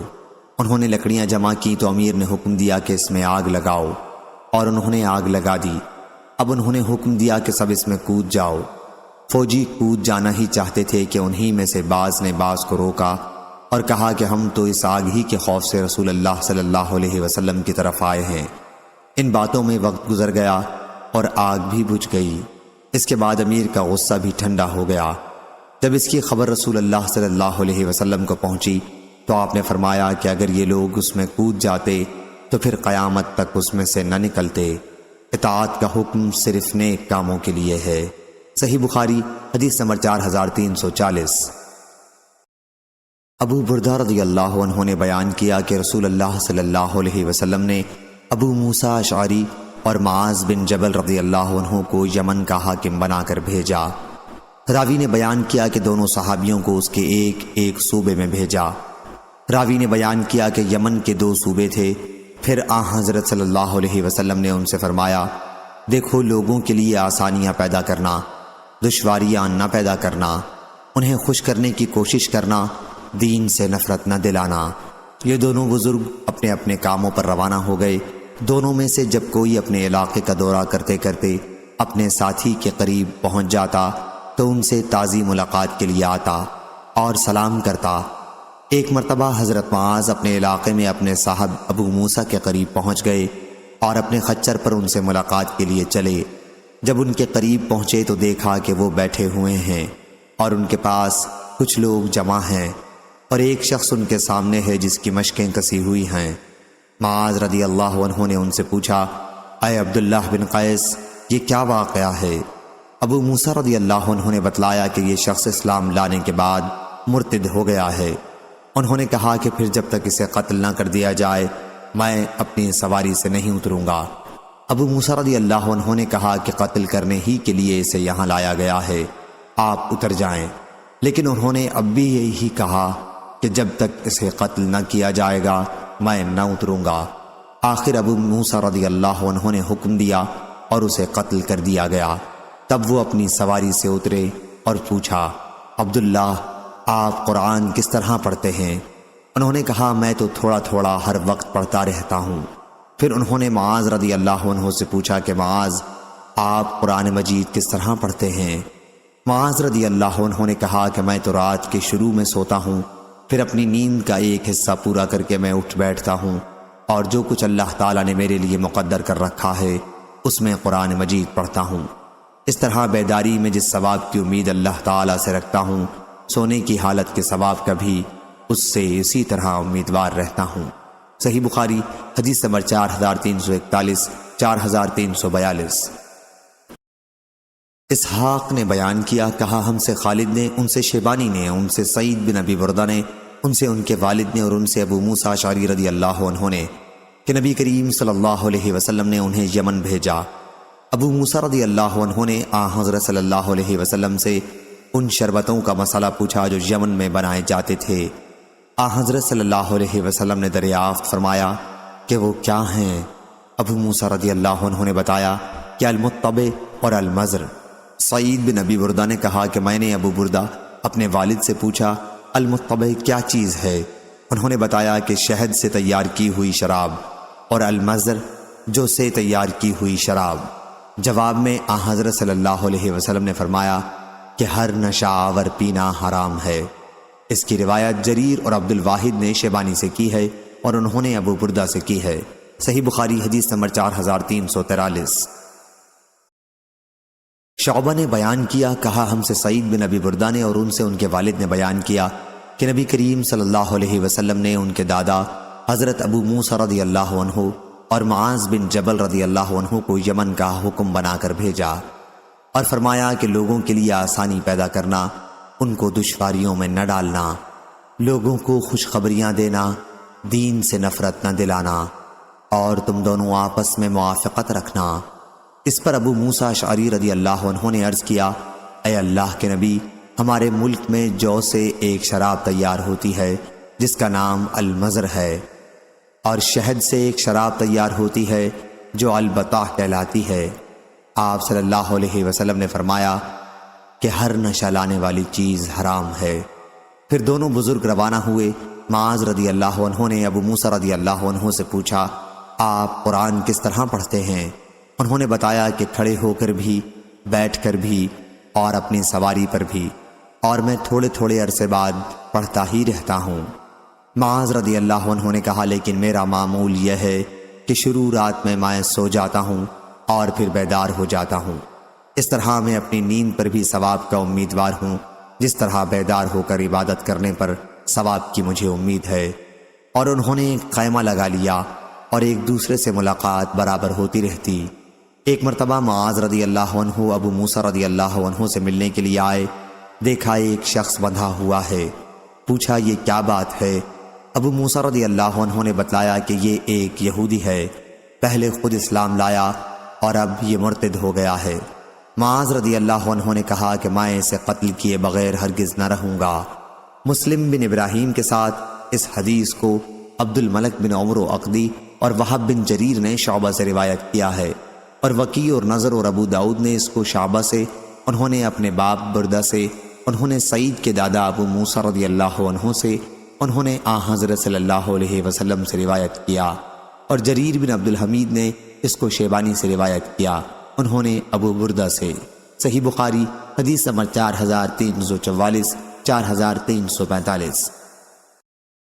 قیس بن مسلم نے بیان کیا، کہا میں نے طارق بن شہاب سے سنا، انہوں نے کہا کہ مجھ سے ابو موسیٰ اشعری رضی اللہ عنہ نے کہا کہ مجھے رسول اللہ صلی اللہ علیہ وسلم نے میری قوم کے وطن یمن میں بھیجا، پھر میں آیا تو حضرت صلی اللہ علیہ وسلم مکے کی وادی ابطح میں پڑاؤ کیے ہوئے تھے۔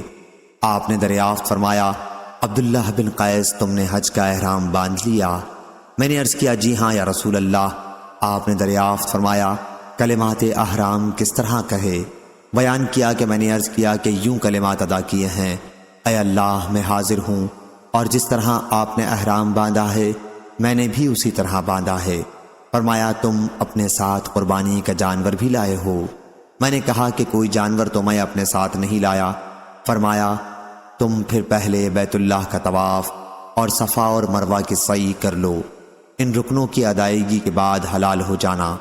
میں نے اسی طرح کیا اور بنو قیس کی خاتون نے میرے سر میں کنگھا کیا، اور اسی قاعدے پر ہم اس وقت تک چلتے رہے جب تک حضرت عمر رضی اللہ عنہ خلیفہ ہوئے۔ اسی کو حج تمتع کہتے ہیں، اور یہ بھی سنت ہے۔ صحیح بخاری حدیث نمبر 4346۔ معاذ رضی اللہ عنہ نے بیان کیا کہ جب وہ یمن پہنچے تو یمن والوں کو صبح کی نماز پڑھائی اور نماز میں آیت وَاتَّخَذُوا اللَّهَ إِبْرَاهِيمَ خَلِيلًا کی قرات کی، تو ان میں سے ایک صاحب نماز ہی میں بولے کہ ابراہیم کی والدہ کی آنکھیں ٹھنڈی ہو گئی ہوں گی۔ معاذ بن معاذ بغوی نے شعبہ سے، انہوں نے حبیب سے، انہوں نے سعید سے، انہوں نے عمرو بن میمون سے اس حدیث میں صرف اتنا بڑھایا ہے کہ نبی کریم صلی اللہ علیہ وسلم نے معاذ رضی اللہ عنہ کو یمن بھیجا۔ وہاں انہوں نے صبح کی نماز میں سورہ نساء پڑھی۔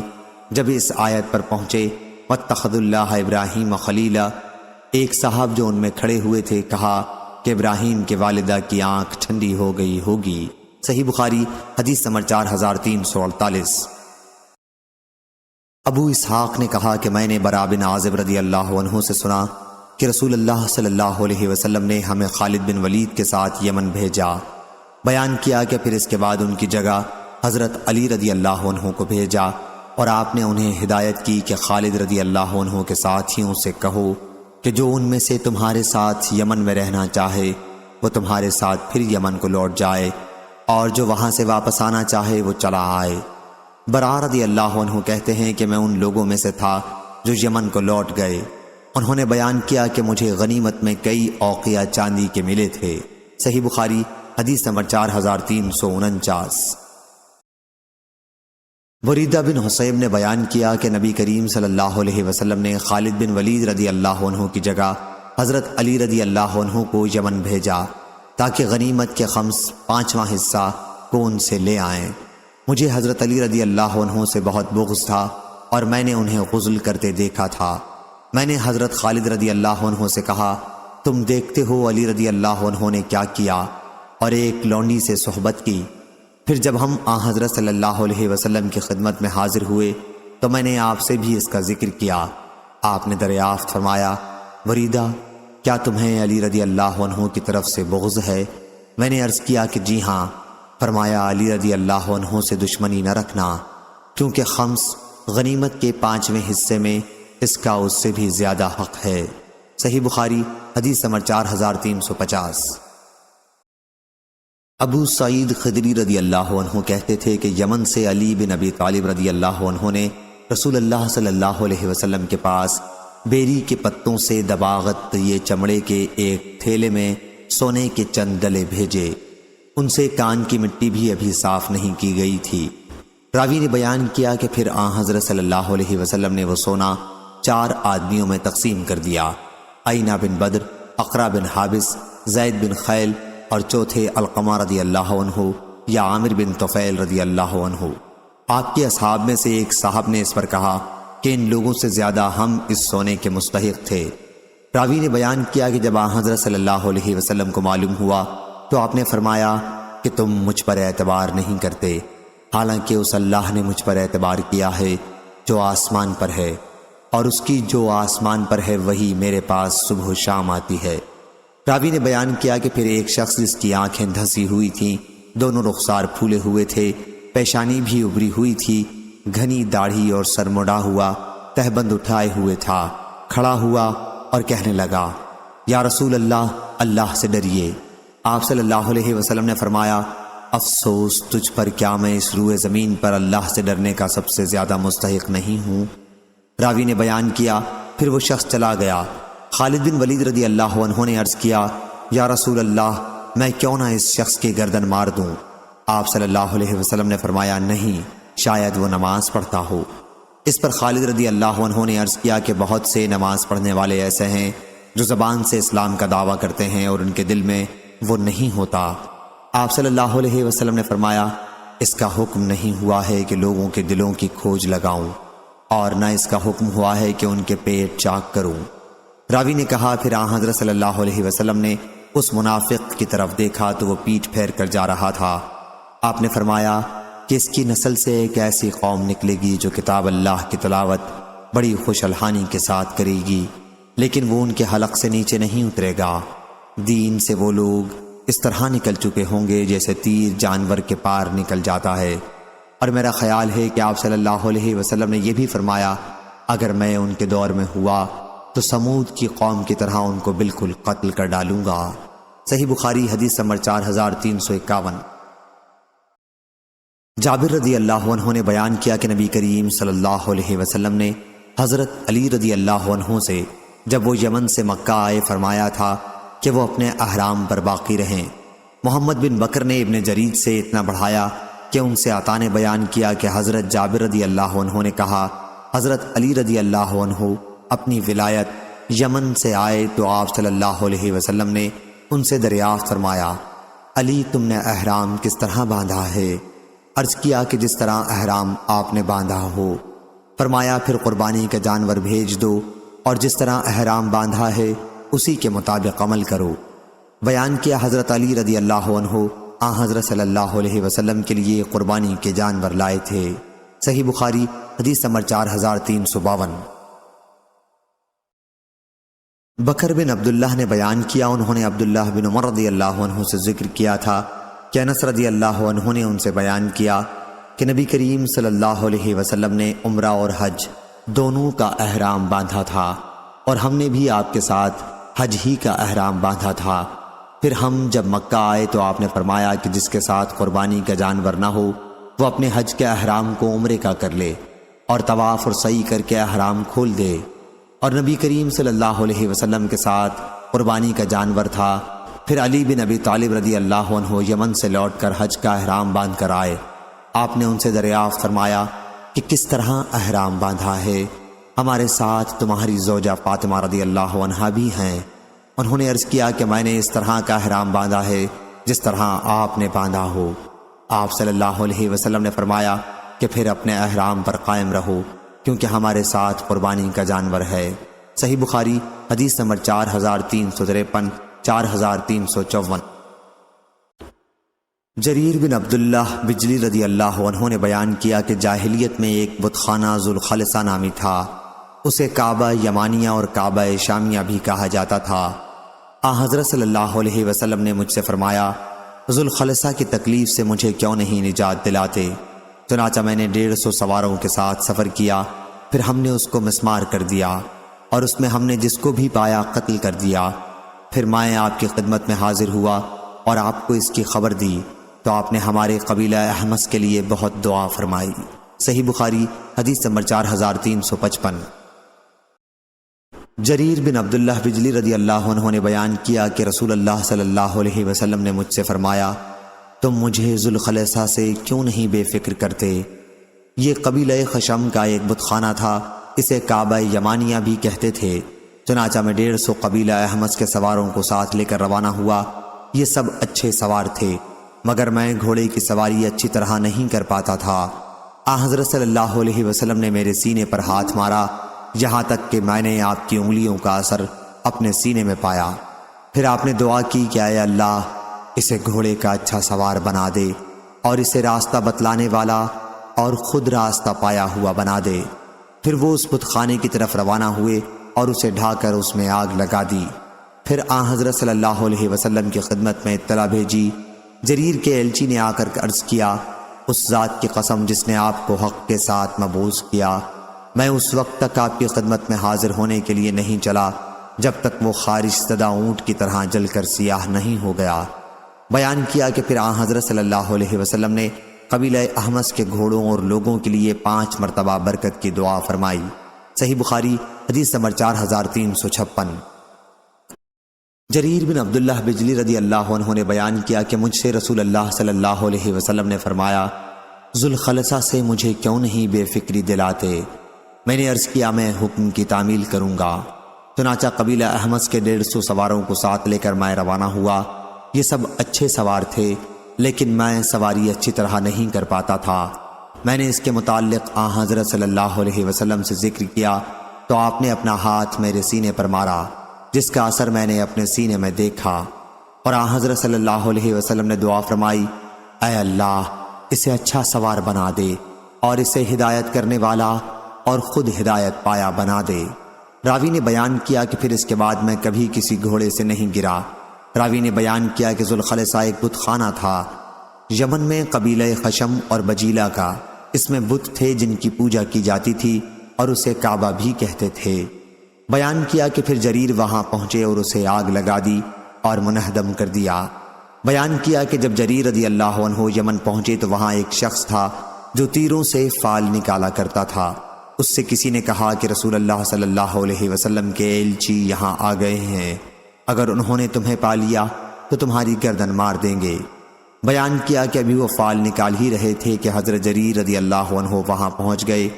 آپ نے اس سے فرمایا کہ ابھی یہ فال کے پتر توڑ کر کلمہ لا الہ الا اللہ پڑھ لے، ورنہ میں تیری گردن مار دوں گا۔ راوی نے بیان کیا کہ اس شخص نے تیر وغیرہ توڑ ڈالے اور کلمہ ایمان کی گواہی دی۔ اس کے بعد جریر نے قبیلہ احمس کے ایک صحابی ابو ارطاط رضی اللہ عنہ نامی کو حضرت صلی اللہ علیہ وسلم کی خدمت میں آپ کو خوشخبری سنانے کے لیے بھیجا۔ جب وہ خدمت نبوی میں حاضر ہوا تو عرض کیا، یا رسول اللہ، اس ذات کی قسم جس نے آپ کو حق کے ساتھ مبعوث کیا ہے، میں آپ کی خدمت میں حاضر ہونے کے لیے اس وقت تک نہیں چلا جب تک اس بت کدے کو خارش زدہ اونٹ کی طرح جلا کر سیاہ نہیں کر دیا۔ بیان کیا کہ پھر حضرت صلی اللہ علیہ وسلم نے قبیلہ احمس کے گھوڑوں اور سواروں کے لیے 5 مرتبہ برکت کی دعا فرمائی۔ صحیح بخاری حدیث نمبر 4357۔ خالد بن عبداللہ نے خبر دی، انہیں خالد حذا نے، انہیں ابو عثمان نہدی رضی اللہ عنہ نے، کہ رسول اللہ صلی اللہ علیہ وسلم نے عمرو بن عاص رضی اللہ عنہ کو غزوہ ذات السلاسل کے لیے امیر لشکر بنا کر بھیجا۔ عمرو بن عاص رضی اللہ عنہ نے بیان کیا کہ غزوے سے واپس آ کر میں حضور اکرم صلی اللہ علیہ وسلم کی خدمت میں حاضر ہوا اور آپ سے پوچھا کہ آپ کو سب سے زیادہ عزیز کون شخص ہے؟ فرمایا کہ عائشہ رضی اللہ عنہا۔ میں نے پوچھا اور مردوں میں؟ فرمایا کہ اس کے والد۔ میں نے پوچھا اس کے بعد کون؟ فرمایا کہ عمر رضی اللہ عنہ۔ اس طرح آپ نے کئی آدمیوں کے نام لیے، بس میں خاموش ہو گیا کہ کہیں آپ مجھے سب سے بعد میں نہ کر دیں۔ صحیح بخاری حدیث نمبر 4358۔ جریر بن عبداللہ بجلی رضی اللہ عنہ نے بیان کیا کہ یمن سے واپسی پر مدینہ آنے کے لیے میں دریا کے راستے سے سفر کر رہا تھا۔ اس وقت یمن کے 2 آدمیوں ذو کلا اور ذو عمرو سے میری ملاقات ہوئی۔ میں ان سے حضور اکرم صلی اللہ علیہ وسلم کی باتیں کرنے لگا۔ اس پر ذو عمرو نے کہا، اگر تمہارے صاحب یعنی حضور اکرم صلی اللہ علیہ وسلم وہی ہیں جن کا ذکر تم کر رہے ہو تو ان کی وفات کو بھی 3 دن گزر چکے۔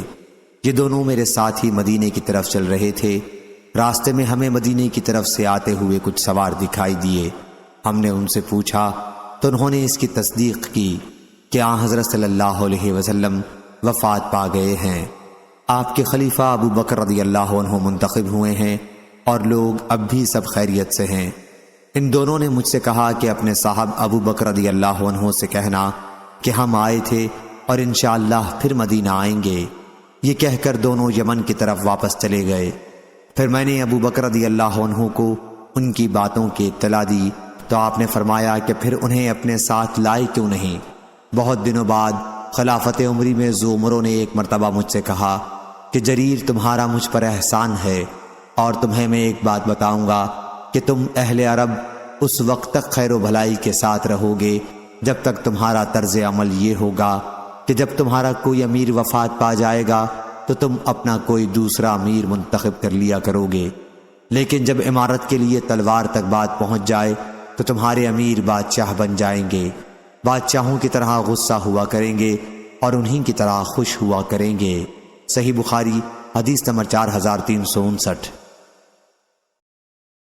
جابر بن عبداللہ انصاری رضی اللہ عنہ نے بیان کیا کہ رسول اللہ صلی اللہ علیہ وسلم نے ساحل سمندر کی طرف ایک لشکر بھیجا اور اس کا امیر ابو عبیدہ بن جراح رضی اللہ عنہ کو بنایا۔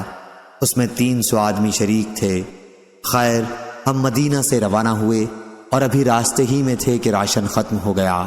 جو کچھ بچ رہا تھا وہ ابو عبیدہ رضی اللہ عنہ کے حکم سے جمع کیا گیا تو 2 تھیلے کھجوروں کے جمع ہو گئے۔ اب ابو عبیدہ رضی اللہ عنہ ہمیں روزانہ تھوڑا تھوڑا اسی میں سے کھانے کو دیتے رہے۔ آخر جب یہ بھی ختم کے قریب پر پہنچ گیا تو ہمارے حصے میں صرف ایک کھجور آتی تھی۔ وہب نے کہا، میں نے جابر رضی اللہ عنہ سے پوچھا کہ ایک کھجور سے کیا ہوتا رہا ہوگا؟ جابر رضی اللہ عنہ نے کہا، وہ ایک کھجور ہی غنیمت تھی، جب وہ بھی نہ رہی تو ہم کو اس کی قدر معلوم ہوئی تھی۔ آخر ہم سمندر کے کنارے پہنچ گئے۔ وہاں کیا دیکھتے ہیں، بڑے ٹیلے کی طرح ایک مچھلی نکل کر پڑی ہے۔ اس مچھلی کو سارا لشکر 18 راتوں تک کھاتا رہا۔ بعد میں ابو عبیدہ رضی اللہ عنہ کے حکم سے اس کی پسلی کی 2 ہڈیاں کھڑی کی گئیں۔ وہ اتنی اونچی تھیں کہ اونٹ پر کجاوا کسا گیا، وہ ان کے نیچے سے نکل گیا اور ہڈیوں کو بالکل نہیں لگا۔ صحیح بخاری حدیث نمبر 4360۔ سفیان بن عیینہ نے بیان کیا، کہا کہ ہم نے عمرو بن دینار سے جو یاد کیا وہ یہ ہے کہ انہوں نے بیان کیا کہ میں نے جابر رضی اللہ عنہ سے سنا، انہوں نے بیان کیا کہ ہمیں رسول اللہ صلی اللہ علیہ وسلم نے 300 سواروں کے ساتھ بھیجا اور ہمارا امیر ابو عبیدہ ابن الجراح رضی اللہ عنہ کو بنایا تاکہ ہم قریش کے قافلہ تجارت کی تلاش میں رہیں۔ ساحل سمندر پر ہم 15 دن تک پڑاؤ ڈالے رہے۔ ہمیں اس سفر میں بڑی سخت بھوک اور فاقے کا سامنا کرنا پڑا، یہاں تک نوبت پہنچی کہ ہم نے ببول کے پتے کھا کر وقت گزارا، اسی لیے اس فوج کا لقب پتوں کی فوج ہو گیا۔ پھر اتفاق سے سمندر نے ہمارے لیے ایک مچھلی جیسا جانور ساحل پر پھینک دیا، اس کا نام عنبر تھا۔ ہم نے اس کو 15 دن تک کھایا اور اس کی چربی کو تیل کے طور پر اپنے جسموں پر ملا، اس سے ہمارے بدن کی طاقت و قوت پھر لوٹ آئی۔ بعد میں ابو عبیدہ رضی اللہ عنہ نے اس کی ایک پسلی نکال کر کھڑی کروائی اور جو لشکر میں سب سے لمبے آدمی تھے انہیں اس کے نیچے سے گزارا۔ سفیان بن عیینہ نے ایک مرتبہ اس طرح بیان کیا کہ ایک پسلی نکال کر کھڑی کر دی اور ایک شخص کو اونٹ پر سوار کرایا، وہ اس کے نیچے سے نکل گیا۔ جابر رضی اللہ عنہ نے بیان کیا کہ لشکر کے ایک آدمی نے پہلے 3 اونٹ ذبح کیے، پھر 3 اونٹ ذبح کیے، اور جب تیسری مرتبہ 3 اونٹ ذبح کیے تو ابو عبیدہ رضی اللہ عنہ نے انہیں روک دیا، کیونکہ اگر سب اونٹ ذبح کر دیے جاتے تو سفر کیسے ہوتا۔ اور عمرو بن دینار نے بیان کیا کہ ہم کو ابو صالح ذکوان نے خبر دی کہ قیس بن سعد رضی اللہ عنہ نے واپس آ کر اپنے والد سعد بن عبادہ رضی اللہ عنہ سے کہا کہ میں بھی لشکر میں تھا، جب لوگوں کو بھوک لگی تو ابو عبیدہ رضی اللہ عنہ نے کہا کہ اونٹ ذبح کرو۔ قیس بن سعد رضی اللہ عنہ نے بیان کیا کہ میں نے ذبح کر دیا۔ کہا کہ پھر بھوکے ہوئے تو انہوں نے کہا کہ اونٹ ذبح کرو، میں نے ذبح کیا۔ بیان کیا کہ جب پھر بھوکے ہوئے تو کہا کہ اونٹ ذبح کرو، میں نے ذبح کیا۔ پھر بھوکے ہوئے تو کہا کہ اونٹ ذبح کرو۔ پھر قیس رضی اللہ عنہ نے بیان کیا کہ اس مرتبہ مجھے امیر لشکر کی طرف سے منع کر دیا گیا۔ صحیح بخاری حدیث نمبر 4361۔ عمرو بن دینار نے خبر دی اور انہوں نے جابر بن عبداللہ انصاری رضی اللہ عنہ سے سنا، انہوں نے بیان کیا کہ ہم پتوں کی فوج میں شریک تھے، ابو عبیدہ رضی اللہ عنہ ہمارے امیر تھے۔ پھر ہمیں شدت سے بھوک لگی، آخر سمندر نے ایک ایسی مردہ مچھلی باہر پھینکی کہ ہم نے ویسی مچھلی پہلے نہیں دیکھی تھی، اسے عنبر کہتے تھے۔ وہ مچھلی ہم نے 15 دن تک کھائی۔ پھر ابو عبیدہ رضی اللہ عنہ نے اس کی ہڈی کھڑی کروا دی تو اونٹ کا سوار اس کے نیچے سے گزر گیا۔ ابن جریج نے بیان کیا کہ پھر مجھے ابو زبیر نے خبر دی اور انہوں نے جابر رضی اللہ عنہ سے سنا، انہوں نے بیان کیا کہ ابو عبیدہ رضی اللہ عنہ نے کہا اس مچھلی کو کھاؤ۔ پھر جب ہم مدینہ لوٹ کر آئے تو ہم نے اس کا ذکر نبی کریم صلی اللہ علیہ وسلم سے کیا۔ آپ نے فرمایا کہ وہ روزی کھاؤ جو اللہ تعالیٰ نے تمہارے لیے بھیجی ہے، اگر تمہارے پاس اس میں سے کچھ بچی ہو تو مجھے بھی کھلاؤ۔ چنانچہ ایک آدمی نے اس کا گوشت لا کر آپ کی خدمت میں پیش کیا اور آپ نے بھی اسے تناول فرمایا۔ صحیح بخاری حدیث نمبر 4362۔ فلیح بن سلیمان نے بیان کیا کہ ان سے زہری نے، ان سے حمید بن عبد الرحمن نے اور ان سے ابو ہریرہ رضی اللہ عنہ نے کہ نبی کریم صلی اللہ علیہ وسلم نے حضرت ابو بکر رضی اللہ عنہ کو حجۃ الوداع سے پہلے جس حج کا امیر بنا کر بھیجا تھا اس میں حضرت ابو بکر رضی اللہ عنہ نے مجھے کئی آدمیوں کے ساتھ قربانی کے دن منا میں یہ اعلان کرنے کے لیے بھیجا تھا کہ اس سال کے بعد کوئی مشرک بیت اللہ کا حج کرنے نہ آئے اور نہ کوئی شخص بیت اللہ کا طواف ننگے ہو کر کرے۔ صحیح بخاری حدیث نمبر 4363۔ ابو اسحاق نے بیان کیا اور ان سے برا بن عازب رضی اللہ عنہ نے بیان کیا کہ سب سے آخری سورہ جو پوری اتری وہ سورہ برات سورہ توبہ تھی، اور آخری آیت جو اتری وہ سورہ نساء کی یہ آیت ہے، یستفتونک قل اللہ یفتیکم فی کلالہ۔ صحیح بخاری حدیث نمبر 4364۔ عمران بن حسین نے بیان کیا کہ بنو تمیم کے چند لوگوں کا ایک وفد نبی کریم صلی اللہ علیہ وسلم کی خدمت میں حاضر ہوا تو آپ نے ان سے فرمایا، اے بنو تمیم بشارت قبول کرو۔ وہ کہنے لگے کہ بشارت تو آپ ہمیں دے چکے، کچھ مال بھی دیجئے۔ ان کے اس جواب پر حضور اکرم صلی اللہ علیہ وسلم کے چہرے مبارک پر ناگواری کا اثر دیکھا گیا۔ پھر یمن کے چند لوگوں کا ایک وفد حضرت صلی اللہ علیہ وسلم کی خدمت میں حاضر ہوا تو آپ نے ان سے فرمایا کہ بنو تمیم نے بشارت نہیں قبول کی، تم قبول کر لو۔ انہوں نے عرض کیا، یا رسول اللہ ہم کو بشارت قبول ہے۔ صحیح بخاری حدیث نمبر 4365۔ حضرت ابو ہریرہ رضی اللہ عنہ نے بیان کیا کہ میں اس وقت سے ہمیشہ بنو تمیم سے محبت رکھتا ہوں جب سے نبی کریم صلی اللہ علیہ وسلم کی زبانی ان کی 3 خوبیاں میں نے سنی ہیں۔ حضرت صلی اللہ علیہ وسلم نے ان کے متعلق فرمایا تھا کہ بنو تمیم دجال کے حق میں میری امت کے سب سے زیادہ سخت لوگ ثابت ہوں گے، اور بنو تمیم کی ایک قیدی خاتون عائشہ رضی اللہ عنہا کے پاس تھیں۔ حضرت صلی اللہ علیہ وسلم نے فرمایا کہ اسے آزاد کر دو، کیونکہ یہ اسماعیل علیہ السلام کی اولاد میں سے ہے اور ان کے یہاں سے زکوٰۃ وصول ہو کر آئی۔ تو آپ نے فرمایا کہ یہ قوم کی، یا یہ فرمایا کہ یہ میری قوم کی زکوٰۃ ہے۔ صحیح بخاری حدیث نمبر 4366۔ ابن جریج نے خبر دی، انہیں ابن ابی ملیکہ نے، اور انہیں عبداللہ بن زبیر رضی اللہ عنہ نے خبر دی کہ بنو تمیم کے چند سوار نبی کریم صلی اللہ علیہ وسلم کی خدمت میں حاضر ہوئے اور عرض کی کہ آپ ہمارا کوئی امیر منتخب کر دیجئے۔ ابو بکر رضی اللہ عنہ نے کہا کہ قعقاع بن معبد بن زرارہ رضی اللہ عنہ کو امیر منتخب کر دیجئے۔ عمر رضی اللہ عنہ نے عرض کیا کہ یا رسول اللہ بلکہ آپ اقرع بن حابس رضی اللہ عنہ کو ان کا امیر منتخب فرما دیجئے۔ اس پر ابو بکر رضی اللہ عنہ نے عمر رضی اللہ عنہ سے کہا کہ تمہارا مقصد صرف مجھ سے اختلاف کرنا ہے۔ عمر رضی اللہ عنہ نے کہا کہ نہیں، میری غرض مخالفت کی نہیں ہے۔ دونوں اتنا جھگڑے کہ آواز بلند ہو گئی۔ اس پر سورہ حجرات کی یہ آیت نازل ہوئی، یا ایھا الذین آمنوا لا تقدموا، آخر آیت تک۔ صحیح بخاری حدیث نمبر 4367۔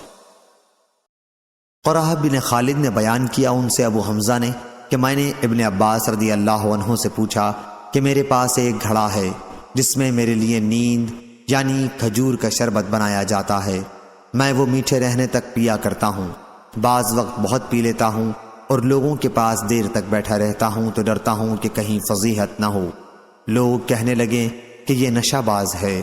اس پر ابن عباس رضی اللہ عنہ نے کہا کہ قبیلہ عبد القیس کا وفد نبی کریم صلی اللہ علیہ وسلم کی خدمت میں حاضر ہوا تو آپ نے فرمایا، اچھے آئے، نہ ذلیل ہوئے نہ شرمندہ، خوشی سے مسلمان ہو گئے، نہ ہوتے تو ذلت اور شرمندگی حاصل ہوتی۔ انہوں نے عرض کیا، یا رسول اللہ ہمارے اور آپ کے درمیان میں مشرکین کے قبائل پڑتے ہیں، اس لیے ہم آپ کی خدمت میں صرف حرمت والے مہینوں میں ہی حاضر ہو سکتے ہیں۔ آپ ہمیں وہ احکام و ہدایات سنا دیں کہ اگر ہم ان پر عمل کرتے رہیں تو جنت میں داخل ہوں، اور جو لوگ ہمارے ساتھ نہیں آ سکے ہیں انہیں بھی وہ ہدایت پہنچا دیں۔ حضرت صلی اللہ علیہ وسلم نے فرمایا کہ میں تمہیں 4 چیزوں کا حکم دیتا ہوں اور 4 چیزوں سے روکتا ہوں۔ میں تمہیں حکم دیتا ہوں اللہ پر ایمان لانے کا، تمہیں معلوم ہے اللہ پر ایمان لانا کسے کہتے ہیں، اس کی گواہی دینا کہ اللہ کے سوا کوئی معبود نہیں، نماز قائم کرنے کا، زکوٰۃ دینے، رمضان کے روزے رکھنے اور مال غنیمت میں سے 5واں حصہ بیت المال کو ادا کرنے کا حکم دیتا ہوں۔ اور میں تمہیں 4 چیزوں سے روکتا ہوں، یعنی کدو کے توبے میں اور کریدی ہوئی لکڑی کے برتن میں اور سبز لاکھی برتن میں اور روغنی برتن میں نبیذ بھگونے سے منع کرتا ہوں۔ صحیح بخاری حدیث نمبر 4368۔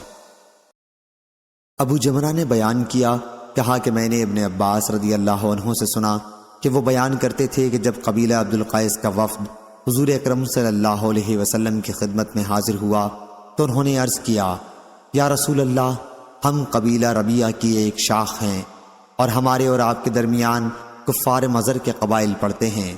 ہم حضور صلی اللہ علیہ وسلم کی خدمت میں صرف حرمت والے مہینوں میں ہی حاضر ہو سکتے ہیں، اس لیے آپ چند ایسی باتیں بتلا دیجئے کہ ہم بھی ان پر عمل کریں، اور جو لوگ ہمارے ساتھ نہیں آ سکے ہیں انہیں بھی اس کی دعوت دیں۔ حضرت صلی اللہ علیہ وسلم نے فرمایا کہ میں تمہیں 4 چیزوں کا حکم دیتا ہوں اور 4 چیزوں سے روکتا ہوں۔ میں تمہیں حکم دیتا ہوں اللہ پر ایمان لانے کا، یعنی اس کی گواہی دینا کہ اللہ کے سوا کوئی معبود نہیں۔ پھر آپ نے اپنی انگلی سے ایک اشارہ کیا، اور نماز قائم کرنے کا، زکوٰۃ دینے کا، اور اس کا مال غنیمت میں سے 5واں حصہ بیت المال کو ادا کرتے رہنا۔ اور میں تمہیں دبا، نقیر، مزفت اور حنتم کے برتنوں کے استعمال سے روکتا ہوں۔ صحیح بخاری حدیث نمبر 4369۔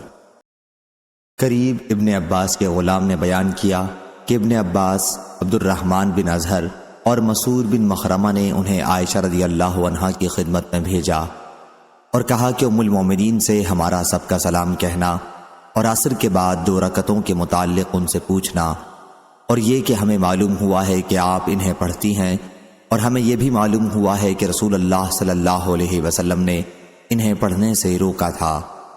ابن عباس نے کہا کہ میں نے ان 2 رکعتوں کے پڑھنے پر عمر رضی اللہ عنہ کے ساتھ ان کے دور خلافت میں لوگوں کو مارا کرتا تھا۔ قریب نے بیان کیا کہ پھر میں ام المومنین کی خدمت میں حاضر ہوا اور ان کا پیغام پہنچایا۔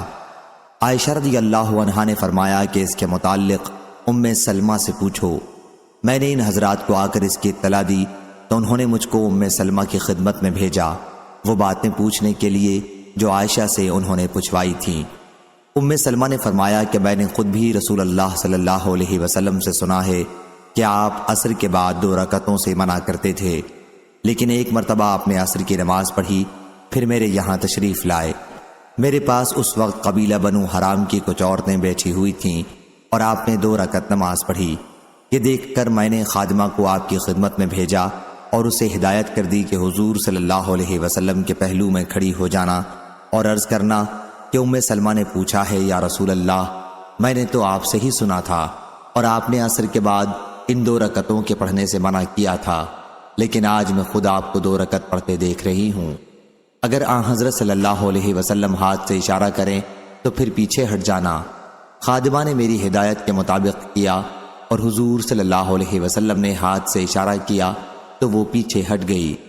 پھر جب فارغ ہوئے تو فرمایا، اے ابو امیہ کی بیٹی، عصر کے بعد کی 2 رکعتوں کے متعلق تم نے سوال کیا ہے۔ وجہ یہ ہوئی تھی کہ قبیلہ عبد القیس کے کچھ لوگ میرے یہاں اپنی قوم کا اسلام لے کر آئے تھے، اور ان کی وجہ سے ظہر کے بعد کی 2 رکعتیں میں نہیں پڑھ سکا تھا۔ یہ وہی 2 رکعتیں ہیں۔ صحیح بخاری حدیث نمبر 4370۔ حضرت عبداللہ بن عباس رضی اللہ عنہ نے بیان کیا کہ رسول اللہ صلی اللہ علیہ وسلم کی مسجد یعنی مسجد نبوی کے بعد سب سے پہلا جمعہ حواسی کی مسجد میں عبد القیس میں قائم ہوا۔ حواسی بحرین کا ایک گاؤں تھا۔ صحیح بخاری حدیث نمبر 4371۔ سعید بن ابی سعید نے بیان کیا، انہوں نے ابو ہریرہ رضی اللہ عنہ سے سنا، انہوں نے بیان کیا کہ نبی کریم صلی اللہ علیہ وسلم نے نجد کی طرف کچھ سوار بھیجے۔ وہ قبیلہ بنو حنیفہ کے سرداروں میں سے ایک شخص سمامہ بن اسال نامی کو پکڑ کر لائے اور مسجد نبوی کے ایک ستون سے باندھ دیا۔ حضور اکرم صلی اللہ علیہ وسلم باہر تشریف لائے اور پوچھا، تو کیا سمجھتا ہے، میں تیرے ساتھ کیا کروں گا؟ انہوں نے کہا، محمد میرے پاس خیر ہے، اس کے باوجود اگر آپ مجھے قتل کر دیں تو آپ ایک شخص کو قتل کریں گے جو خونی ہے، اس نے جنگ میں مسلمانوں کو مارا ہے، اور اگر آپ مجھ پر احسان کریں گے تو ایک ایسے شخص پر احسان کریں گے جو احسان کرنے والے کا شکر ادا کرتا ہے۔ لیکن اگر آپ کو مال مطلوب ہے تو جتنا چاہیں مجھ سے مال طلب کر سکتے ہیں۔ حضور اکرم صلی اللہ علیہ وسلم وہاں سے چلے آئے۔ دوسرے دن آپ نے پھر پوچھا، ثمامہ اب تو کیا سمجھتا ہے؟ انہوں نے کہا، وہی جو میں پہلے کہہ چکا ہوں کہ اگر آپ نے احسان کیا تو ایک ایسے شخص پر احسان کریں گے جو شکر ادا کرتا ہے۔ حضرت صلی اللہ علیہ وسلم پھر چلے گئے۔ تیسرے دن پھر آپ نے ان سے پوچھا، اب تو کیا سمجھتا ہے ثمامہ؟ انہوں نے کہا کہ وہی جو میں آپ سے پہلے کہہ چکا ہوں۔ حضرت صلی اللہ علیہ وسلم نے صحابہ رضی اللہ عنہم سے فرمایا کہ ثمامہ کو چھوڑ دو۔ رسی کھول دی گئی تو وہ مسجد نبوی سے قریب ایک باغ میں گئے اور غسل کر کے مسجد نبوی میں حاضر ہوئے اور پڑھا، اشہد ان لا الہ الا اللہ واشہد ان محمد رسول اللہ، اور کہا، اے محمد، اللہ کی قسم روئے زمین پر کوئی چہرہ آپ کے چہرے سے زیادہ میرے لیے برا نہیں تھا، لیکن آج آپ کے چہرے سے زیادہ مجھے کوئی چہرہ محبوب نہیں ہے۔ اللہ کی قسم کوئی دین آپ کے دین سے زیادہ مجھے برا نہیں لگتا تھا، لیکن آج آپ کا دین مجھے سب سے زیادہ پسندیدہ اور عزیز ہے۔ اللہ کی قسم کوئی شہر آپ کے شہر سے زیادہ مجھے برا نہیں لگتا تھا، لیکن آج آپ کا شہر میرا سب سے زیادہ محبوب شہر ہے۔ آپ کے سواروں نے مجھے پکڑا تو میں عمرے کا ارادہ کر چکا تھا، اب آپ کا کیا حکم ہے؟ رسول اللہ صلی اللہ علیہ وسلم نے انہیں بشارت دی اور عمرہ ادا کرنے کا حکم دیا۔ جب وہ مکہ پہنچے تو کسی نے کہا کہ وہ بے دین ہو گئے ہیں۔ انہوں نے جواب دیا کہ نہیں، بلکہ میں محمد صلی اللہ علیہ وسلم کے ساتھ ایمان لے آیا ہوں، اور خدا کی قسم اب تمہارے یہاں یمامہ سے گیہوں کا ایک دانہ بھی اس وقت تک نہیں آئے گا جب تک نبی کریم صلی اللہ علیہ وسلم اجازت نہ دے دیں۔ صحیح بخاری حدیث نمبر 4372۔ ابن عباس رضی اللہ عنہ نے بیان کیا کہ نبی کریم صلی اللہ علیہ وسلم کے عہد میں مسلمہ کذاب آیا اس دعوے کے ساتھ کہ اگر محمد مجھے اپنے بعد اپنا نائب و خلیفہ بنا دیں تو میں ان کی اتباع کر لوں۔ اس کے ساتھ اس کی قوم بنو حنیفہ کا ایک بہت بڑا لشکر تھا۔ حضور صلی اللہ علیہ وسلم اس کی طرف تبلیغ کے لیے تشریف لے گئے۔ آپ کے ساتھ ثابت بن قیس بن شماس رضی اللہ عنہ بھی تھے۔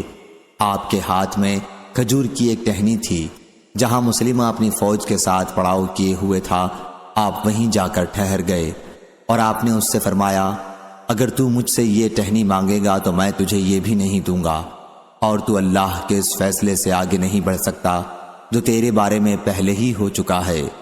تو نے اگر میری اطاعت سے روگردانی کی تو اللہ تعالیٰ تجھے ہلاک کر دے گا۔ میرا تو خیال ہے کہ تو وہی ہے جو مجھے خواب میں دکھایا گیا تھا۔ اب تیری باتوں کا جواب میری طرف سے ثابت بن قیس رضی اللہ عنہ دیں گے۔ پھر آپ واپس تشریف لائے۔ صحیح بخاری حدیث نمبر 4373۔ ابن عباس رضی اللہ عنہ نے بیان کیا کہ پھر میں نے رسول اللہ صلی اللہ علیہ وسلم کے اس ارشاد کے متعلق پوچھا کہ میرا خیال تو یہ ہے کہ تو وہی ہے جو مجھے خواب میں دکھایا گیا تھا۔ تو ابو ہریرہ رضی اللہ عنہ نے مجھے بتایا کہ رسول اللہ صلی اللہ علیہ وسلم نے فرمایا، میں سویا ہوا تھا کہ میں نے اپنے ہاتھوں میں سونے کے 2 کنگن دیکھے، مجھے انہیں دیکھ کر بڑا دکھ ہوا۔ پھر خواب ہی میں مجھ پر وحی کی گئی کہ میں ان میں پھونک مار دوں، چنانچہ میں نے ان پر پھونکا تو وہ اڑ گئے۔ میں نے اس کی تعبیر 2 جھوٹوں سے لی جو میرے بعد نکلیں گے، ایک اسود انسی تھا اور دوسرا مسلمہ کذاب، جن ہر 2 کو خدا نے پھونک کی طرح ختم کر دیا۔ صحیح بخاری حدیث نمبر 4374۔ عبد الرزاق نے بیان کیا، ان سے معمر نے، ان سے حمام نے، اور انہوں نے ابو ہریرہ رضی اللہ عنہ سے سنا۔ انہوں نے بیان کیا کہ رسول اللہ صلی اللہ علیہ وسلم نے فرمایا، خواب میں میرے پاس زمین کے خزانے لائے گئے اور میرے ہاتھوں میں سونے کے 2 کنگن رکھ دیے گئے۔ یہ مجھ پر بڑا شاق گزرا۔ اس کے بعد مجھے وحی کی گئی کہ میں ان میں پھونک مار دوں۔ میں نے پھونکا تو وہ اڑ گئے۔ میں نے اس کی تعبیر 2 جھوٹوں سے لی جن کے درمیان میں ہوں، یعنی صاحب صنعاء اسود انسی اور صاحب یمامہ مسلمہ کذاب۔ صحیح بخاری حدیث نمبر 4375۔ ابو رجاء الطاردی رضی اللہ عنہ نے بیان کیا کہ ہم پہلے پتھر کی پوجا کرتے تھے، اور اگر کوئی پتھر ہمیں اس سے اچھا مل جاتا تو اسے پھینک دیتے اور اس دوسرے کی پوجا شروع کر دیتے۔ اگر ہمیں پتھر نہ ملتا تو مٹی کا ایک ٹیلا بنا لیتے اور بکری لا کر اس پر دھوتے۔ اور اس کے گرد طواف کرتے۔ جب رجب کا مہینہ آ جاتا تو ہم کہتے یہ مہینہ نیزوں کو دور رکھنے کا ہے، چنانچہ ہمارے پاس لوہے سے بنے ہوئے جتنے بھی نیزے یا تیر ہوتے ہم رجب کے مہینے میں انہیں اپنے سے دور رکھتے اور انہیں کسی طرف پھینک دیتے۔ صحیح بخاری حدیث نمبر 4376۔ ابو رجا نے بیان کیا کہ جب نبی کریم صلی اللہ علیہ وسلم مبعوث ہوئے تو میں ابھی کم عمر تھا اور اپنے گھر کے اونٹ چرایا کرتا تھا۔ پھر جب ہم نے آپ کی فتح مکہ کی خبر سنی تو ہم آپ کو چھوڑ کر دوزخ میں چلے گئے، یعنی مسلمہ کذاب کے تابعدار بن گئے۔ صحیح بخاری حدیث نمبر 4377۔ عبید اللہ بن عبداللہ بن عتبہ نے بیان کیا کہ ہمیں معلوم ہے کہ جب مسلمہ کذاب مدینہ آیا تو بنت حارث کے گھر اس نے قیام کیا، کیونکہ بنت حارث بن قریظ اس کی بیوی تھی۔ یہی عبداللہ بن عامر کی بھی ماں ہے۔ پھر حضور صلی اللہ علیہ وسلم اس کے یہاں تشریف لائے تبلیغ کے لیے۔ آپ کے ساتھ ثابت بن قیس بن شماس رضی اللہ عنہ بھی تھے۔ ثابت وہی ہیں جو حضور صلی اللہ علیہ وسلم کے خطیب کے نام سے مشہور تھے۔ حضور اکرم صلی اللہ علیہ وسلم کے ہاتھ میں ایک چھڑی تھی۔ حضور صلی اللہ علیہ وسلم اس کے پاس آ کر ٹھہر گئے اور اس سے گفتگو کی، اسلام کی دعوت دی۔ مسلمہ نے کہا کہ میں اس شرط پر مسلمان ہوتا ہوں کہ آپ کے بعد مجھ کو حکومت ملے۔ حضور اکرم صلی اللہ علیہ وسلم نے فرمایا کہ اگر تم مجھ سے یہ چھڑی مانگو گے تو میں تمہیں یہ بھی نہیں دے سکتا، اور میں تو سمجھتا ہوں کہ تم وہی ہو جو مجھے خواب میں دکھائے گئے تھے۔ یہ ثابت بن قیس رضی اللہ عنہ ہیں اور میری طرف سے تمہاری باتوں کا یہی جواب دیں گے۔ پھر حضور صلی اللہ علیہ وسلم واپس تشریف لائے۔ صحیح بخاری حدیث نمبر 4378۔ عبید اللہ بن عبداللہ نے کہا کہ میں نے عبداللہ بن عباس رضی اللہ عنہ سے حضور اکرم صلی اللہ علیہ وسلم کے اس خواب کے متعلق پوچھا جس کا ذکر آپ نے فرمایا تھا، تو انہوں نے بتایا کہ مجھے معلوم ہوا ہے کہ حضور صلی اللہ علیہ وسلم نے فرمایا مجھے خواب میں دکھایا گیا تھا کہ میرے ہاتھوں پر سونے کے 2 کنگن رکھ دیے گئے ہیں۔ میں اس سے بہت گھبرایا اور ان کنگنوں سے مجھے تشویش ہوئی۔ پھر مجھے حکم ہوا اور میں نے انہیں پھونک دیا تو دونوں کنگن اڑ گئے۔ میں نے اس کی تعبیر 2 جھوٹوں سے لی جو خروج کرنے والے ہیں۔ عبید اللہ نے بیان کیا کہ ان میں سے ایک اسود انسی تھا جسے فیروز نے یمن میں قتل کیا اور دوسرا مسلمہ کذاب تھا۔ صحیح بخاری حدیث نمبر 4389۔ یحییٰ بن آدم نے بیان کیا، ان سے اسرائیل نے، ان سے ابو اسحاق نے، ان سے صلاح بن ظفر نے اور ان سے حضرت حذیفہ رضی اللہ عنہ نے بیان کیا کہ نجران کے 2 سردار عاقب اور سید رسول اللہ صلی اللہ علیہ وسلم سے مباہلہ کرنے کے لیے آئے تھے، لیکن ایک نے اپنے دوسرے ساتھی سے کہا کہ ایسا نہ کرو، کیونکہ خدا کی قسم اگر یہ نبی ہوئے اور پھر بھی ہم نے ان سے مباہلہ کیا تو ہم پنپ نہیں سکتے اور نہ ہمارے بعد ہماری نسلیں رہ سکیں گی۔ پھر ان دونوں نے حضور صلی اللہ علیہ وسلم سے کہا کہ جو کچھ آپ مانگیں ہم جزیہ دینے کے لیے تیار ہیں، آپ ہمارے ساتھ کوئی امین بھیج دیجئے، جو بھی آدمی ہمارے ساتھ بھیجیں وہ امین ہونا ضروری ہے۔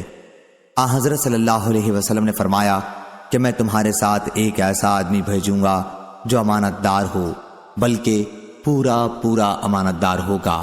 صحابہ رضی اللہ عنہم حضرت صلی اللہ علیہ وسلم کے منتظر تھے۔ آپ نے فرمایا ابو عبیدہ بن الجراح اٹھو۔ جب وہ کھڑے ہوئے تو حضرت صلی اللہ علیہ وسلم نے فرمایا کہ یہ اس امت کے امین ہیں۔ صحیح بخاری حدیث نمبر 4380۔ ابو حذیفہ رضی اللہ عنہ نے بیان کیا کہ اہل نجران نبی کریم صلی اللہ علیہ وسلم کی خدمت میں حاضر ہوئے اور عرض کیا کہ ہمارے ساتھ کوئی امانت دار آدمی بھیجیے۔ حضرت صلی اللہ علیہ وسلم نے فرمایا کہ میں تمہارے ساتھ ایسا آدمی بھیجوں گا جو ہر حیثیت سے امانت دار ہوگا۔ صحابہ رضی اللہ عنہ منتظر تھے۔ آخر حضور صلی اللہ علیہ وسلم نے ابو عبیدہ بن الجراح رضی اللہ عنہ کو بھیجا۔ صحیح بخاری حدیث نمبر 4381۔ شعبہ نے بیان کیا، ان سے خالد نے، ان سے ابو قلابہ نے اور ان سے انس رضی اللہ عنہ نے کہ نبی کریم صلی اللہ علیہ وسلم نے فرمایا ہر امت میں امین امانت دار ہوتے ہیں اور اس امت کے امین ابو عبیدہ بن الجراح رضی اللہ عنہ ہیں۔ صحیح بخاری حدیث نمبر 4382۔ سفیان بن عینہ نے بیان کیا کہ انہوں نے محمد بن المنقدر سے سنا، انہوں نے حضرت جابر بن عبداللہ رضی اللہ عنہ سے سنا، وہ بیان کرتے تھے کہ رسول اللہ صلی اللہ علیہ وسلم نے مجھ سے فرمایا تھا، جب میرے پاس بحرین سے روپیہ آئے گا تو میں تمہیں اتنا 3 لب بھر کر روپیہ دوں گا۔ لیکن بحرین سے جس وقت روپیہ آیا تو حضور اکرم صلی اللہ علیہ وسلم کی وفات ہو چکی تھی، اس لیے وہ روپیہ ابو بکر صدیق رضی اللہ عنہ کے پاس آیا اور انہوں نے اعلان کروا دیا کہ اگر کسی کا حضور اکرم صلی اللہ علیہ وسلم پر قرض یا کسی سے حضور اکرم صلی اللہ علیہ وسلم کا کوئی وعدہ ہو تو وہ میرے پاس آئے۔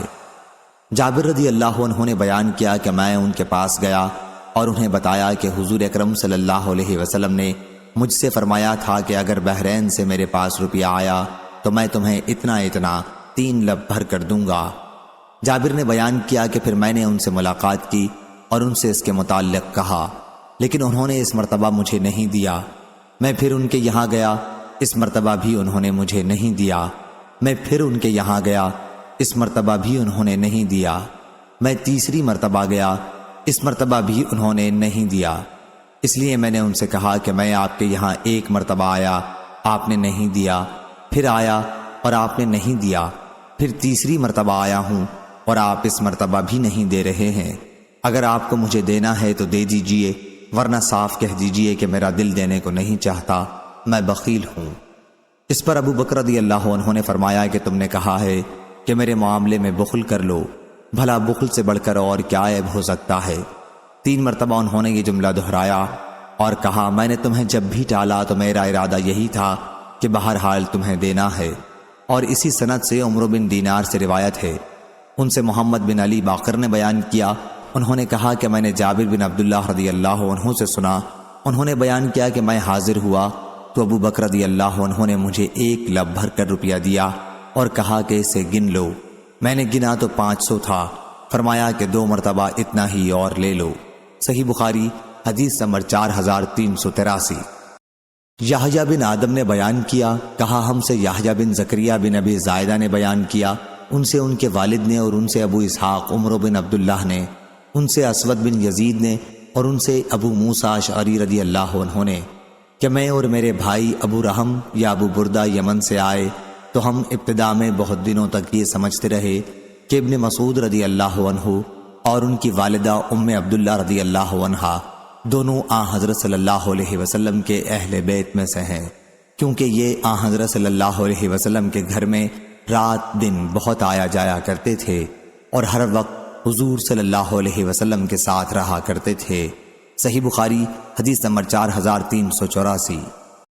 عبد السلام بن حرب نے بیان کیا، ان سے ایوب سختیانی نے، ان سے ابو قلابہ نے، اور ان سے زہدم نے، کہ جب ابو موسیٰ رضی اللہ عنہ کوفہ کے امیر بن کر عثمان رضی اللہ عنہ کے عہد خلافت میں آئے تو اس قبیلہ جرم کا انہوں نے بہت اعزاز کیا۔ زہدم کہتے ہیں کہ ہم آپ کی خدمت میں بیٹھے ہوئے تھے اور وہ مرغ کا ناشتہ کر رہے تھے، حاضرین میں ایک اور صاحب بھی بیٹھے ہوئے تھے۔ ابو موسیٰ رضی اللہ عنہ نے انہیں بھی کھانے پر بلایا تو ان صاحب نے کہا کہ جب سے میں نے مرغیوں کو کچھ گندی چیزیں کھاتے دیکھا ہے اسی وقت سے مجھے اس کے گوشت سے گھن آنے لگی ہے۔ ابو موسیٰ رضی اللہ عنہ نے کہا، آؤ بھائی، میں نے رسول اللہ صلی اللہ علیہ وسلم کو اس کا گوشت کھاتے دیکھا ہے۔ ان صاحب نے کہا، لیکن میں نے اس کا گوشت نہ کھانے کی قسم کھا رکھی ہے۔ انہوں نے کہا، تم آ تو جاؤ، میں تمہیں تمہاری قسم کے بارے میں بھی علاج بتاؤں گا۔ ہم قبیلہ اشعر کے چند لوگ نبی کریم صلی اللہ علیہ وسلم کی خدمت میں حاضر ہوئے اور آپ سے غزوہ تبوک کے لیے جانور مانگے۔ حضور صلی اللہ علیہ وسلم نے فرمایا کہ سواری نہیں ہے۔ ہم نے پھر آپ سے مانگا تو آپ نے اس مرتبہ قسم کھائی کہ آپ ہم کو سواری نہیں دیں گے۔ لیکن ابھی کچھ زیادہ دیر نہیں ہوئی تھی کہ غنیمت میں کچھ اونٹ آئے۔ حضرت صلی اللہ علیہ وسلم نے ان میں سے 5 اونٹ ہم کو دلائے۔ جب ہم نے انہیں لے لیا تو پھر ہم نے کہا کہ یہ تو ہم نے حضرت صلی اللہ علیہ وسلم کو دھوکہ دیا، آپ کو غفلت میں رکھا، قسم یاد نہیں دلائی۔ ایسی حالت میں ہماری بھلائی کبھی نہیں ہوگی۔ آخر میں آپ کے پاس آیا اور میں نے کہا، یا رسول اللہ، آپ نے تو قسم کھا لی تھی کہ آپ ہم کو سواری نہیں دیں گے، پھر آپ نے سواری دے دی۔ حضرت صلی اللہ علیہ وسلم نے فرمایا، ٹھیک ہے، لیکن جب بھی میں کوئی قسم کھاتا ہوں اور پھر اس کے سوا دوسری صورت مجھے اس سے بہتر نظر آتی ہے تو میں وہی کرتا ہوں جو بہتر ہوتا ہے اور قسم کا کفارہ دے دیتا ہوں۔ صحیح بخاری حدیث نمبر 4385۔ عمران بن حسین رضی اللہ عنہ نے بیان کیا کہ بنو تمیم رسول اللہ صلی اللہ علیہ وسلم کی خدمت میں حاضر ہوئے تو آپ نے فرمایا، اے بنو تمیم بشارت قبول کر لو۔ انہوں نے کہا کہ جب آپ نے ہمیں بشارت دی ہے تو کچھ روپے بھی عنایت فرمائیے۔ اس پر حضور صلی اللہ علیہ وسلم کے چہرے کا رنگ بدل گیا۔ پھر یمن کے کچھ اشعری لوگ آئے، آپ صلی اللہ علیہ وسلم نے ان سے فرمایا کہ بنو تمیم نے بشارت قبول نہیں کی، یمن والو تم قبول کر لو۔ وہ بولے کہ ہم نے قبول کی یا رسول اللہ۔ صحیح بخاری حدیث نمبر 4386۔ شعبہ نے بیان کیا ان سے اسماعیل بن ابی خالد نے، ان سے قیس بن حازم نے اور ان سے ابو مسعود رضی اللہ عنہ نے کہ نبی کریم صلی اللہ علیہ وسلم نے فرمایا، ایمان تو ادھر ہے، اور آپ نے اپنے ہاتھ سے یمن کی طرف اشارہ کیا، اور بے رحمی اور سخت دلی اونٹ کی دم کے پیچھے پیچھے چلانے والوں میں ہے، جدھر شیطان کے دونوں سینگ نکلتے ہیں، یعنی مشرق قبیلہ ربیہ اور مضر کے لوگوں میں۔ صحیح بخاری حدیث نمبر 4387۔ عبد الحمید نے بیان کیا ان سے ابن بلال نے، ان سے ثور بن زید نے، ان سے ابو الغیث سالم نے اور ان سے ابو ہریرہ رضی اللہ عنہ نے کہ رسول اللہ صلی اللہ علیہ وسلم نے فرمایا، ایمان یمن کا ہے اور فتنہ دین کی خرابی ادھر سے ہے، اور ادھر ہی سے شیطان کے سر کا کونا نمودار ہوگا۔ صحیح بخاری حدیث نمبر 4389۔ ابو زناد نے بیان کیا ان سے اعرج نے اور ان سے ابو ہریرہ رضی اللہ عنہ نے بیان کیا کہ نبی کریم صلی اللہ علیہ وسلم نے فرمایا، تمہارے یہاں اہل یمن آئے ہیں جو نرم دل رقیق القلب ہیں، دین کی سمجھ یمن والوں میں ہے اور حکمت بھی یمن کی ہے۔ صحیح بخاری حدیث نمبر 4390۔ علقمہ نے بیان کیا کہ ہم عبداللہ بن مسعود رضی اللہ عنہ کے پاس بیٹھے ہوئے تھے، اتنے میں خباب بن عرط رضی اللہ عنہ مشہور صحابی تشریف لائے اور کہا، ابو عبد الرحمن، کیا یہ نوجوان لوگ جو تمہارے شاگرد ہیں اسی طرح قرآن پڑھ سکتے ہیں جیسے آپ پڑھتے ہیں؟ ابن مسعود رضی اللہ عنہ نے کہا کہ اگر آپ چاہتے ہیں تو میں کسی سے تلاوت کے لیے کہوں۔ انہوں نے فرمایا کہ ضرور۔ اس پر ابن مسعود رضی اللہ عنہ نے کہا، علقمہ تم پڑھو۔ زید بن حدیر زیاد بن حدیر کے بھائی بولے، آپ علقمہ سے تلاوت قرآن کے لیے فرماتے ہیں، حالانکہ وہ ہم سب سے اچھے قاری نہیں ہیں۔ ابن مسعود رضی اللہ عنہ نے کہا، اگر تم چاہو تو میں تمہیں وہ حدیث سنا دوں جو رسول اللہ صلی اللہ علیہ وسلم نے تمہاری قوم کے حق میں فرمائی تھی۔ خیر، علقمہ کہتے ہیں کہ میں نے سورہ مریم کی 50 آیتیں پڑھ کر سنائیں۔ عبداللہ بن مسعود رضی اللہ عنہ نے خباب رضی اللہ عنہ سے پوچھا، کہو کیسا پڑھتا ہے؟ خباب رضی اللہ عنہ نے کہا، بہت خوب پڑھا۔ عبداللہ رضی اللہ عنہ نے کہا کہ جو آیت بھی میں جس طرح پڑھتا ہوں علقمہ بھی اسی طرح پڑھتا ہے۔ پھر انہوں نے خباب رضی اللہ عنہ کو دیکھا، ان کے ہاتھ میں سونے کی انگوٹھی تھی، تو کہا، کیا ابھی وقت نہیں آیا کہ یہ انگوٹھی پھینک دی جائے؟ خباب نے کہا، آج کے بعد آپ یہ انگوٹھی میرے ہاتھ میں نہیں دیکھیں گے۔ چنانچہ انہوں نے انگوٹھی اتار دی۔ اس حدیث کو غندر نے شعبہ سے روایت کیا ہے۔ صحیح بخاری حدیث نمبر 4391۔ عبداللہ بن ذکوان نے بیان کیا ان سے عبد الرحمن اعرج نے اور ان سے ابو ہریرہ رضی اللہ عنہ نے بیان کیا کہ طفیل بن عمرو رضی اللہ عنہ نبی کریم صلی اللہ علیہ وسلم کی خدمت میں حاضر ہوئے اور عرض کیا کہ قبیلہ دوست تو تباہ ہوا، نافرمانی اور انکار کیا، اسلام قبول نہیں کیا، آپ اللہ سے ان کے لیے دعا کیجیے۔ حضرت صلی اللہ علیہ وسلم نے فرمایا، اے اللہ قبیلہ دوست کو ہدایت دے اور انہیں میرے یہاں لے آ۔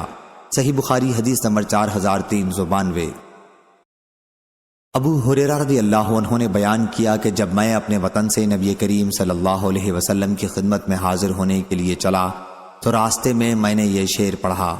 ترجمہ: کیسی ہے تکلیف کی لمبی یہ رات، خیر اس نے کفر سے دی ہے نجات، اور میرا غلام راستے میں بھاگ گیا تھا، پھر میں یہاں حضرت صلی اللہ علیہ وسلم کی خدمت میں حاضر ہوا اور آپ سے بیعت کی۔ ابھی آپ کے پاس میں بیٹھا ہی ہوا تھا کہ وہ غلام دکھائی دیا۔ آپ نے مجھ سے فرمایا، ابو ہریرہ یہ ہے تمہارا غلام۔ میں نے کہا، اللہ کے لیے، میں نے اس کو اب آزاد کر دیا۔ صحیح بخاری حدیث نمبر 4393۔ عدی بن حاتم رضی اللہ عنہ نے بیان کیا کہ ہم حضرت عمر رضی اللہ عنہ کی خدمت میں ان کے دور خلافت میں ایک وفد کی شکل میں آئے۔ وہ ایک ایک شخص کو نام لے لے کر بلاتے جاتے۔ میں نے ان سے کہا کیا آپ مجھے پہچانتے نہیں یا امیر المومنین؟ فرمایا کیا تمہیں بھی نہیں پہچانوں گا؟ تم اس وقت اسلام لائے جب یہ سب کفر پر قائم تھے، تم نے اس وقت توجہ کی جب یہ سب منہ موڑ رہے تھے، تم نے اس وقت وفا کی جب یہ سب بے وفائی کر رہے تھے، اور اس وقت پہچانا جب ان سب نے انکار کیا تھا۔ عدی رضی اللہ عنہ نے کہا بس اب مجھے کوئی پرواہ نہیں۔ صحیح بخاری حدیث نمبر 4394۔ ابن جریج نے بیان کیا، کہا مجھ سے عطا بن ابی رباح نے بیان کیا اور ان سے ابن عباس رضی اللہ عنہ نے کہ عمرہ کرنے والا صرف بیت اللہ کے طواف سے حلال ہو سکتا ہے۔ ابن جریج نے کہا میں نے عطا سے پوچھا کہ ابن عباس رضی اللہ عنہ نے یہ مسئلہ کہاں سے نکالا؟ انہوں نے بتایا کہ اللہ تعالیٰ کے ارشاد ثم محلها الی البیت العتیق سورہ حج سے، اور نبی کریم صلی اللہ علیہ وسلم کے اس حکم کی وجہ سے جو آپ نے اپنے اصحاب کو حجۃ الوداع میں احرام کھول دینے کے لیے دیا تھا۔ میں نے کہا کہ یہ حکم تو عرفات میں ٹھہرنے کے بعد کے لیے ہے۔ انہوں نے کہا لیکن ابن عباس رضی اللہ عنہ کا یہ مذہب تھا کہ عرفات میں ٹھہرنے سے پہلے اور بعد ہر حال میں جب طواف کر لے تو احرام کھول ڈالنا درست ہے۔ صحیح بخاری حدیث نمبر 4396۔ عبداللہ بن عمر رضی اللہ عنہ نے خبر دی کہ نبی کریم صلی اللہ علیہ وسلم کی زوجہ مطہرہ حفصہ رضی اللہ عنہا نے انہیں خبر دی کہ حضور اکرم صلی اللہ علیہ وسلم نے حجۃ الوداع کے موقع پر اپنی بیویوں کو حکم دیا کہ عمرہ کرنے کے بعد حلال ہو جائیں، یعنی احرام کھول دیں۔ حفصہ رضی اللہ عنہا نے عرض کیا یا رسول اللہ پھر آپ کیوں نہیں حلال ہوتے؟ آپ صلی اللہ علیہ وسلم نے فرمایا کہ میں نے تو اپنے بالوں کو جما لیا ہے اور اپنی قربانی کو ہار پہنا دیا ہے، اس لیے میں جب تک قربانی نہ کر لوں اس وقت تک احرام نہیں کھول سکتا۔ صحیح بخاری حدیث نمبر 4398۔ شعیب نے بیان کیا ان سے ظاہری نے دوسری سند اور امام بخاری رحمہ اللہ نے کہا، اور مجھ سے محمد بن یوسف فریابی نے بیان کیا، کہا ہم سے امام اوزائی نے بیان کیا، کہا کہ مجھے ابن شہاب نے خبر دی، انہیں سلیمان بن یسار نے اور انہیں ابن عباس رضی اللہ عنہ نے کہ قبیلہ خشعم کی ایک عورت نے حجۃ الوداع کے موقع پر رسول کریم صلی اللہ علیہ وسلم سے ایک مسئلہ پوچھا۔ فضل بن عباس رضی اللہ عنہ حضور اکرم صلی اللہ علیہ وسلم ہی کی سواری پر آپ کے پیچھے بیٹھے ہوئے تھے۔ انہوں نے پوچھا کہ یا رسول اللہ صلی اللہ علیہ وسلم، اللہ کا جو فریضہ اس کے بندوں پر ہے یعنی حج میرے والدین پر بھی فرض ہو چکا ہے، لیکن بڑھاپے کی وجہ سے ان کی حالت یہ ہے کہ وہ سواری پر نہیں بیٹھ سکتے، تو کیا میں ان کی طرف سے حج ادا کر سکتی ہوں؟ آپ نے فرمایا کہ ہاں کر سکتی ہو۔ صحیح بخاری حدیث نمبر 4399۔ عبداللہ بن عمر رضی اللہ عنہ نے بیان کیا کہ فتح مکہ کے دن نبی کریم صلی اللہ علیہ وسلم تشریف لائے۔ آپ صلی اللہ علیہ وسلم کی قصوہ اونٹنی پر پیچھے حضرت اسامہ رضی اللہ عنہ بیٹھے ہوئے تھے، اور آپ کے ساتھ بلال رضی اللہ عنہ اور عثمان بن طلحہ رضی اللہ عنہ بھی تھے۔ آپ صلی اللہ علیہ وسلم نے کعبے کے پاس اپنی اونٹنی بٹھا دی اور عثمان رضی اللہ عنہ سے فرمایا کہ کعبے کی کنجی لاؤ۔ وہ کنجی لائے اور دروازہ کھولا۔